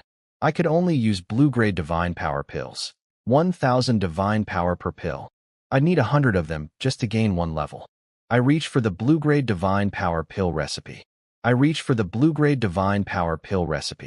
The display popped up with the details. It needed blue-grade herbs like divine power grass, spirit-gathering flowers, and spirit-fusing roots. It also required a blue-grade alchemy furnace and blue-grade alchemy skills. Problem was, I only had a beginner's alchemy manual, gray grade, the absolute lowest. Even with the recipe, I couldn't refine anything. I took the recipe anyway and stored it. Second item done. For my third pick, I needed an alchemy technique. I walked through the miscellaneous section until I found the skill manuals. Green grade, basic fire control. Yellow grade, flame mastery. Orange grade, Spirit Sense Fire Control. I stopped at the orange grade one. Spirit Sense Fire Control, using mental power instead of hands to control flames, with precision temperature management. The note at the bottom said the difficulty was extremely high, required Spirit Sense talent, and nobody in Holy Light Star's history had ever learned it. Challenge accepted. This one. The book was thin, under 20 pages. I flipped it open. Spirit Sense is the power of the mind. Controlling fire means using Spirit Sense as your hand and flame as your tool. Strong Spirit Sense, strong fire. Weak Spirit Sense, fire dies. Training method. Nothing special. Just practice until you get it. I stared at those last words. Just practice until you get it. As annoying as comprehend it yourself. 3 items picked. Orange grade 8 trigrams furnace. Blue grade divine power pill recipe. Orange grade Spirit Sense fire control technique. I headed back to my quarters. Even though my body wasn't tired, my mind was drained. I fell onto the bed without even changing clothes and was asleep in 3 seconds. Best sleep I'd had since coming to Holy Light Star. The next morning I woke up naturally, lay there a while, then got to work. The priority chain was clear. Learn fire control, then learn alchemy, then make pills, then level up. I opened the book again and started with step 1. Sensing Spirit Sense. Close your eyes, look inward, find the fog in the mud pill palace between your brows. I sank my awareness in and found it, faint, light, like a wisp of smoke. I tried to touch it. It scattered instantly. Poked it again. Scattered again. Falls apart at a touch. That fragile. Step 2. Condense the spirit sense. Gather the fog into a solid ball. I spent 15 minutes herding it like stubborn sheep. It finally clumped together, but one touch and it scattered again. More annoying than the blood explosion art. I sent the command to all 999 clones. Practice spirit sense fire control. 1 hour later, with everyone's insights synced, the fog in my mud pill palace had condensed into a fist-sized ball. Stable, still, not drifting. Step 1 complete. Step 2. Project spirit sense outward and use it to control fire. I pulled the fog out through my brow. Couldn't see it, but I felt it, like an invisible thread with one end attached to my forehead and the other floating in the air. I took out the 8 trigrams furnace and set it on the table. Tapped the furnace wall with 2 fingers. Fire. Golden light rose from the runes at the bottom, gentle, like candlelight. I nudged my spirit sense left. The fire leaned left. Right, it leaned right. Push down, smaller. Pull up, bigger. Obedient. Step 3. Precision temperature control. Not just making fire burn, but hitting exact temperatures. I practiced pressing and lifting over and over. My clones synced every lesson. Don't slam the fire down all at once. Add heat slowly. Maintaining is harder than reaching. 2 hours later, my temperature fluctuation was under 1%. Step 4. Split spirit sense to control multiple fires simultaneously. The furnace needed high heat at the bottom, medium at the walls, low at the lid. 3 fires, 3 temperatures, burning at the same time. This was hard. Every time I lit one zone, another went out. Like trying to draw a circle with one hand and a square with the other, they both turned into circles. My clones attacked the problem from every angle. The breakthrough insight: don't split evenly. Allocate more spirit sense to where you need more heat. And don't grip too tight. Hold it loose, like sand. Squeeze too hard, and it slips away. 1 hour later, I had 3 fires burning simultaneously. Bottom hot, walls medium, lid cool. Held it for half an hour without a flicker. Step 5. Unity of mind and fire. This wasn't technique anymore. It was a state of being. Not, I control the fire, but I am the fire. I stopped trying to manage the flames. I just watched. The fire got bigger on its own, then smaller on its own. The temperature drifted, then steadied itself. I realized the fire had its own rhythm. I didn't need to control it. I needed to move with it. When I wanted it bigger, it grew. When I wanted it smaller, it shrank. Not because I was forcing it, because I understood it. I opened my eyes. The 3 separate fires in the furnace had become one. But within that single flame, the bottom was hot. The walls were medium. The lid was cool. 3 temperatures existing together, not interfering with each other. Spirit sense fire control, all 5 steps complete. I stood up and cracked my neck. Looked at the furnace on the table. Fire still burning, perfectly steady like an old clock. Done. I stored the furnace, walked to the window. Sun was still up, hanging in the west. Uncle Zhong's voice came through the door. Your Highness, you haven't eaten all day. Would you like a meal? I rubbed my stomach. Actually, yeah. I'm kind of hungry. Uncle Zhong brought my meal and also handed me a small cloth bundle from the Emperor. Inside were 100 blue-grade divine power pills, thumb-sized, glowing with a pale blue light, much purer than the purple-grade ones. Each pill gave 1,000 divine power points, effective for levels 110 to 119. 100 pills meant 100,000 points, exactly enough to go from 110 to 111. Uncle Zhong said the Emperor wanted to see me when I had time. I sat down and ate. While chewing on a rib, I sent the command to 100 clones. Each one took a pill from the soul storage and started refining it. At my level with God-tier talent, each blue-grade pill took 12 hours to refine. 100 clones working at once meant I'd hit level 111 by tomorrow.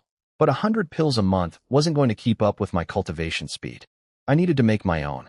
I pulled out the blue-grade divine power pill recipe and studied it. 3 ingredients needed: blue-grade divine power grass, 10 stalks, blue-grade spirit gathering flowers, 5, and blue-grade spirit fusing roots, 3, plus a blue-grade furnace or higher and blue-grade alchemy skills or higher. I sent orders to 899 clones. Go find these 3 herbs. Buy them, trade for them, dig them up in the wild, whatever it takes.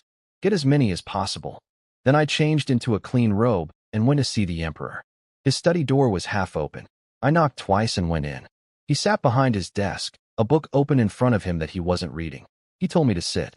Yesterday there were too many people around. I didn't ask about the 9th level's reward in detail. I pulled out the book and set it on his desk. Golden cover, the character 4, God, glowing on it like a heartbeat. His pupils shrank.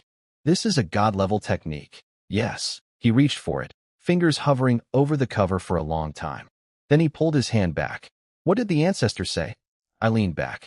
He said the holy light art was originally a God-level technique, but only someone with God-tier talent could cultivate it.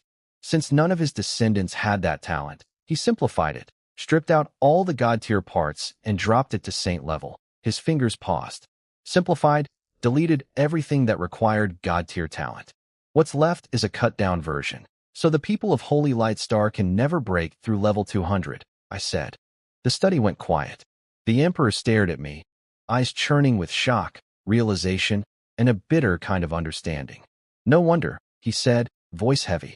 No wonder the highest anyone's ever reached is 199. I've been stuck there, unable to gain a single point of divine power no matter what I do. I always thought the ancestors' parting words were encouragement. They weren't. They were a warning. He asked if I was cultivating the God-level version now. I told him I'd started yesterday. Took half an hour to reach the introductory level. His hand trembled. He'd needed days just to get started on the saint-level version. He asked if the ancestors said anything else. I told him about the 100-year deadline. Lead Holy Light Star to 3rd-tier planet status. His eyes snapped open. He pointed out that 3rd-tier planet geniuses started at level 200 with creation-grade equipment, 1 tier above immortal grade. I told him the ancestor said I was stronger than him. 11 hours versus my half hour. If the ancestor could fight his way to number 1 from a small planet, I could take Holy Light Star to the 3rd tier. He smiled faintly. That's a lot of pressure. It is. Do you think you can do it within 100 years? I thought about it. No, he blinked. No. But I'll do my best. He shook his head and told me not to take the ancestor's words too literally. If I didn't have confidence, I shouldn't force a challenge. Then he asked about the 3 items I'd taken from the treasury. I told him, alchemy furnace, pill recipe, fire control technique. He asked if I wanted to do alchemy. I said the ancestor told me I had talent for it, that my spirit sense was strong. The spirit sense fire control technique, he asked. The orange grade 1 nobody in Holy Light Star's history has ever learned. I learned it yesterday. Took a few hours. He went quiet for a long time. What did they feed you growing up? I thought about it. Osmanthus cake. He paused, then laughed. Your mother's osmanthus cake? Yeah. Bring me a couple next time. Sure. He told me to handle the alchemy however I wanted. Whatever materials I needed, ask Uncle Jean.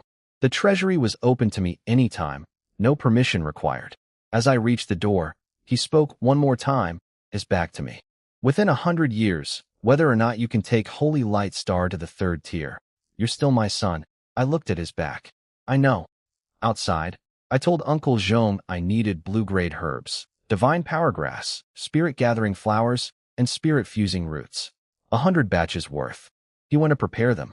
Back in my quarters, I set up the furnace on the table. Uncle Jean returned quickly with a black wooden box divided into 3 sections. 1,000 stalks of divine power grass, with gold-veined blue-green leaves, 500 spirit-gathering flowers like pale blue ice crystals, and 300 coiled spirit-fusing roots. I asked how much this would cost on the open market. Uncle Jean said the treasury stuff was free, but at market prices, 100 purple-grade pills per stalk of grass, 200 per flower, 300 per root. 100 batches of materials came to 29,000 purple-grade divine power pills. And that didn't factor in success rate. A typical blue-grade alchemist succeeded less than 30% of the time. Beginners were lucky to get 1 success in 10 tries. 30%, I repeated. I'll give it a try. Uncle Jean wanted to say something, but held back. He'd lived nearly 2,000 years and seen countless alchemists who'd trained for decades before reaching blue grade. But he didn't argue. When I said, I'll try, people had learned by now what that meant. He stepped out. I spread the recipe on the table and read the 4 steps 3 times over. Step 1. Spirit fusing root goes in first. Low heat, slow roasting to remove impurities. Step 2. Add divine power grass. Medium heat, extract its essence. Step 3. Add spirit gathering flower. High heat, Fast burn, fuse all three. Step 4. Low heat to nurture until the pill forms. Spirit fusing root first. Low heat, slow roast. I stared at the recipe's 4 steps and repeated them to myself. Low heat slow roast, medium heat refine, high heat fast burn, low heat nurture, for fire levels, each requiring precise control. One slip and the whole batch fails. I laid out the first set of ingredients on the table. 10 stalks of divine power grass, 5 spirit gathering flowers, 3 spirit fusing roots. Neat little piles. Let's go. I pressed my hand on the furnace wall. Spirit sense flowed in, 3 fires lit, bottom hot, walls medium, lid cool. Stable as always. First attempt. I dropped the spirit fusing root in and set the fire to low. The root's color shifted from earthy yellow to pale gold. I thought it was going well. Then it kept darkening, gold to brown to black. A burnt smell drifted out of the dragon's mouth on the lid. Charcoal. I fished it out with tweezers and set it on a dish. First try. Over before it started. Second attempt. Even lower fire this time. The root went pale gold again, held for 20 breaths, then darkened anyway. Brown, black, charcoal. Too little heat also burns it. Uncle Zhong's voice came through the door. He'd been listening, worried about an explosion. Your Highness, low heat isn't a fixed temperature. Every root is different. Moisture, age, origin. You have to feel your way. That clicked. On the third attempt, I stopped watching color and started sensing the root from the inside with my spirit sense. Like sticking a needle into it. I could feel the moisture evaporating, impurities shifting, and the medicinal properties contracting. Too much heat, and the medicine shrank away. Too little, and the moisture wouldn't leave. I adjusted in tiny increments. Up a fraction, down a fraction. Like turning an impossibly fine screw. One turn too many and it strips, one too few and it's loose. The root went pale gold and stayed there. 20 breaths. Still pale gold. I probed inside. Moisture gone, impurities out, medicinal properties intact. Step 1 done. Step 2. Add divine power grass, medium heat. The problem was that the grass needed high heat to melt, but the root couldn't handle high heat. Contradiction. My first solution was splitting the fire, high on one side for the grass, low on the other for the root. The grass melted beautifully, turning transparent with golden threads dissolving into liquid. But then the liquid boiled and the medicinal properties scattered. Ruined. I tried again. This time I took the root out first, melted the grass alone, then put the root back in. The root dropped the temperature and the liquid started solidifying. I added heat. The liquid melted again, root sitting inside it. Its color shifted from pale gold to deep gold. Don't turn brown, don't turn brown, don't turn brown. Deep gold. It stopped. Didn't go brown. Step 2 done. Step 3. Add spirit gathering flowers. High heat. Fuse everything. 5 pale blue petals, cool to the touch, like ice crystals. I dropped them in and cranked the fire to high. 3 ingredients. 3 streams of spirit sense, everything changing at once. The liquid boiled. The root rolled around changing color. The flowers melted too fast. I adjusted all 3 fires simultaneously, pressing one down, lifting another, pressing, lifting, like juggling. Everything merged into a deep blue liquid. The root's color shifted from deep gold back to pale gold. Its medicinal properties were being drawn out, absorbed by the other 2 ingredients. But then the liquid cracked down the middle like a broken piece of jelly. Left half, right half, empty space in the center. The root sat in the gap, turned gray-white. The 3 medicines had separated. Failed fusion. I dumped it and replayed every detail in my head. The root's properties had been extracted too fast. The extraction and fusion needed to happen at the same speed. Synchronized. 6th attempt. Steps 1 and 2 went smoothly now. I had them down. Step 3. I changed my approach. Instead of rushing the fusion, I let it happen slowly. The root's properties seeped out bit by bit. The grass's properties seeped in bit by bit. The flower acted as a bridge between them, connecting piece by piece. I followed the temperature instead of controlling it. Like dancing, I wasn't leading, I was following. When it rose, I pressed gently. When it dipped, I lifted gently. The liquid went from clear to pale blue to deep blue. The root shifted from deep gold to pale gold, same as before. But this time, it didn't turn gray-white. The pale gold held for 5 breaths, then disappeared. The root dissolved completely into the liquid. Not an empty shell, fully absorbed. All 3 medicines became one. Step 4. Lowest possible heat. The liquid stopped churning and went still. Then it started changing, from liquid to gel to solid to a round little ball. A pill. It spun inside the furnace like a top for about 30 breaths. Then stopped. I opened the lid. A clean fragrance drifted out of the dragon's mouth, not burnt, but fresh, like spring grass and summer flowers. I lifted the pill out with tweezers. Thumb-sized. Deep blue with pale gold web-like patterns covering its entire surface. I stared at it for 3 seconds. Then I smiled. Done. Through the door, Uncle Zhong asked, "Your Highness, it worked?" "It worked." A long silence. "Your Highness, the alchemist I used to serve took 3 years from receiving his first recipe to successfully refining his first pill." I didn't respond. I held the pill under my nose. Clean fragrance. Licked it. Sweet with a hint of bitterness. Blue-grade divine power pill. 1,000 divine power points per pill. Effective for levels 110 to 119. I stared at that deep blue pill on the dish for a long time. Uncle Zhong couldn't help himself and asked to come in and see. When he laid eyes on it, his pupils shrank. A real blue-grade divine power pill, made on my first day of alchemy. He told me the alchemist he'd served before took 3 years to refine his first pill, and that was only a purple-grade one. The guy was called a genius for it. I thought about why I'd succeeded.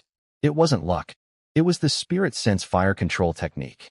Without it, I couldn't have sensed inside the ingredients. Couldn't have split my spirit sense into 3 streams. Couldn't have managed 3 fires and 3 temperatures simultaneously. Nobody else in Holy Light Star's history had ever learned it, which is why nobody else could do what I just did. Uncle Zhong reminded me that the technique had sat in the treasury for millions of years. Countless people had tried to learn it. I was the first to succeed. Over the next 5 days, I refined all 94 remaining batches. 50 furnaces produced 1 pill each, 20 produced 2, 4 produced 3, and 20 blew up completely. 103 pills total. Combined with the 100 the Emperor had given me, that was 203. I fed 200 to my clones as I went, reaching level 112. When the herbs ran out, I needed more. But I didn't want to keep taking from the Imperial Treasury, it would draw attention. And I definitely didn't want anyone knowing my success rate. So I sent a clone to Starchon with 3 blue-grade pills to trade. Each pill was worth 10,000 purple-grade divine power pills on the market. 3 pills equaled 30,000, and 100 batches of herbs cost 29,000. A nice profit margin. The clone found a small, quiet herb shop on Medicine Street, a place called 100 Grass Hall with a half-asleep old man behind the counter. The old man's eyes nearly popped when he saw 3 blue-grade divine power pills. He asked where they came from. My clone said, "Bought them."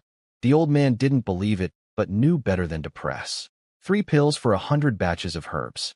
The old man pointed out I was overpaying by 1,000 purple-grade pills. I told him to keep the difference as a tip. He was happy to oblige and asked me to come back next time. The herbs went into soul storage, and I was back in business. This became my cycle. Refine pills, level up, trade pills for herbs, refine more pills, level up more. My success rate kept improving with each round. 1 month later, I hit level 120. I remembered looting a level 120 equipment set from a corpse in the secret realm, so I pulled it out and equipped it. My stats had jumped 100-fold compared to level 110. Blood volume was now 736 billion multiplied by hundreds of trillions. Attack power was similarly enormous. But leveling up now required 10 million divine power per level, also a 100-fold increase. Blue-grade pills no longer worked at level 120. I needed green-grade divine power pills, and I didn't have the recipe. The excuse I'd used for jumping from 100 to 110 in 9 days was meeting the ancestor during cultivation. I couldn't use that again for going from 110 to 120 in 1 month. The best I could come up with was crediting the god-level technique. Since nobody else could cultivate it, nobody could disprove me. But it would still raise eyebrows, because even the ancestor himself hadn't leveled this fast with the same technique. I decided not to worry about it for now. If I wanted the green-grade pill recipe, I'd have to reveal my current level eventually. I'd deal with the questions when they came. No rush. I pushed open my door to get some fresh air, and Uncle Zhong came hurrying over. "Your Highness, the medicine field space is about to open." He told me to look up. The sky had cracked open. A massive fissure stretched from the eastern horizon to the western, like someone had slashed the heavens with an invisible knife. Golden light poured from the crack, turning everything amber. The light churned and flowed like a river running backwards across the sky. Something was forming in the center of the fissure. Fog, or maybe cloud. It grew bigger, denser, brighter, then burst open like a flower blooming. Thousands of golden threads shot outward in every direction, writhing across the sky like tentacles. Uncle Zhong explained. The medicine field space opened once every 100 years. Inside was nothing but herbs. Every grade, from the lowest to the highest. There were even herbs that could help people above level 190 cultivate faster. Things you couldn't buy anywhere else. My interest spiked. What are the rules for entry? Only people under 100 years old could enter. Each planet got 3 spots. Once inside, you had 3 days. When the time was up, the space closed and everyone got teleported out. Whatever herbs you picked, you kept. Then he added something that really caught my attention. There are rumors you can find ancient pill recipes inside. Maybe even god-level herbs. Ancient pill recipes. That was exactly what I needed. Especially a green-grade divine power pill recipe to keep leveling past 120. A guard came running. The Emperor wanted me at the discussion hall immediately. On the way, I asked Uncle Zhong who Holy Light Star usually sent. He said it was always royal-blooded talents. Not necessarily from the main line, but anyone with royal blood could apply. The ones who typically won the spots were around 90 years old and level 140. The hall was already packed when I arrived. All 12 elders, the family heads, every prince and princess. The emperor sat at the head holding a golden scroll. He announced the medicine field space would open tomorrow. 3 spots per planet, under 100 years old. He'd already had a list prepared. 3 names from branch families. Sheng Lihua, at level 139 and 97 years old. Sheng Jiqi, at level 138 and 96. Sheng Jiao, at level 138 and 95. All experienced, high level, and strong. Sheng Tianwu protested immediately. Father, that's not fair. Why can they go, but we can't? The emperor looked at him flatly. What level are you? 110. And what would you do in there? Die. Sheng Tianwu's face went red. He couldn't argue. The people in the hall whispered among themselves. None of the mainline princes or princesses were high enough level. Sheng Tianjiao was only level 100, and officially, I was level 112. Everyone figured we'd be useless in there. Even the lowest grade herbs had level 120 guardian beasts nearby. What they didn't know was that I was actually level 120 now. And what I wanted more than anything was inside that space. Green-grade pill recipes and rare herbs. Meanwhile, Sheng Tian stood at the front with his warm smile. But I could tell his mind was spinning. He was thinking about me. Inside the medicine field space, nobody outside could see what happened. If someone died in there, nobody would know how. His fingers slowly clenched inside his sleeves. The hall went quiet after the emperor read out his 3 picks. Then I stepped forward. Father, I want to go. Everyone stared at me. Sheng Tianwu was first to react. Ninth brother, are you crazy? The weakest guardian beasts in there are level 120. You're level 112. What can you do? I ignored him and looked at the emperor. I told him I'd heard the medicine field space might contain ancient alchemist legacies. I said I'd started alchemy a month ago and could already refine blue-grade divine power pills. The hall erupted. People couldn't believe it. A blue-grade alchemist in 1 month? Impossible. That normally took decades. I pulled out a small cloth bundle and opened it.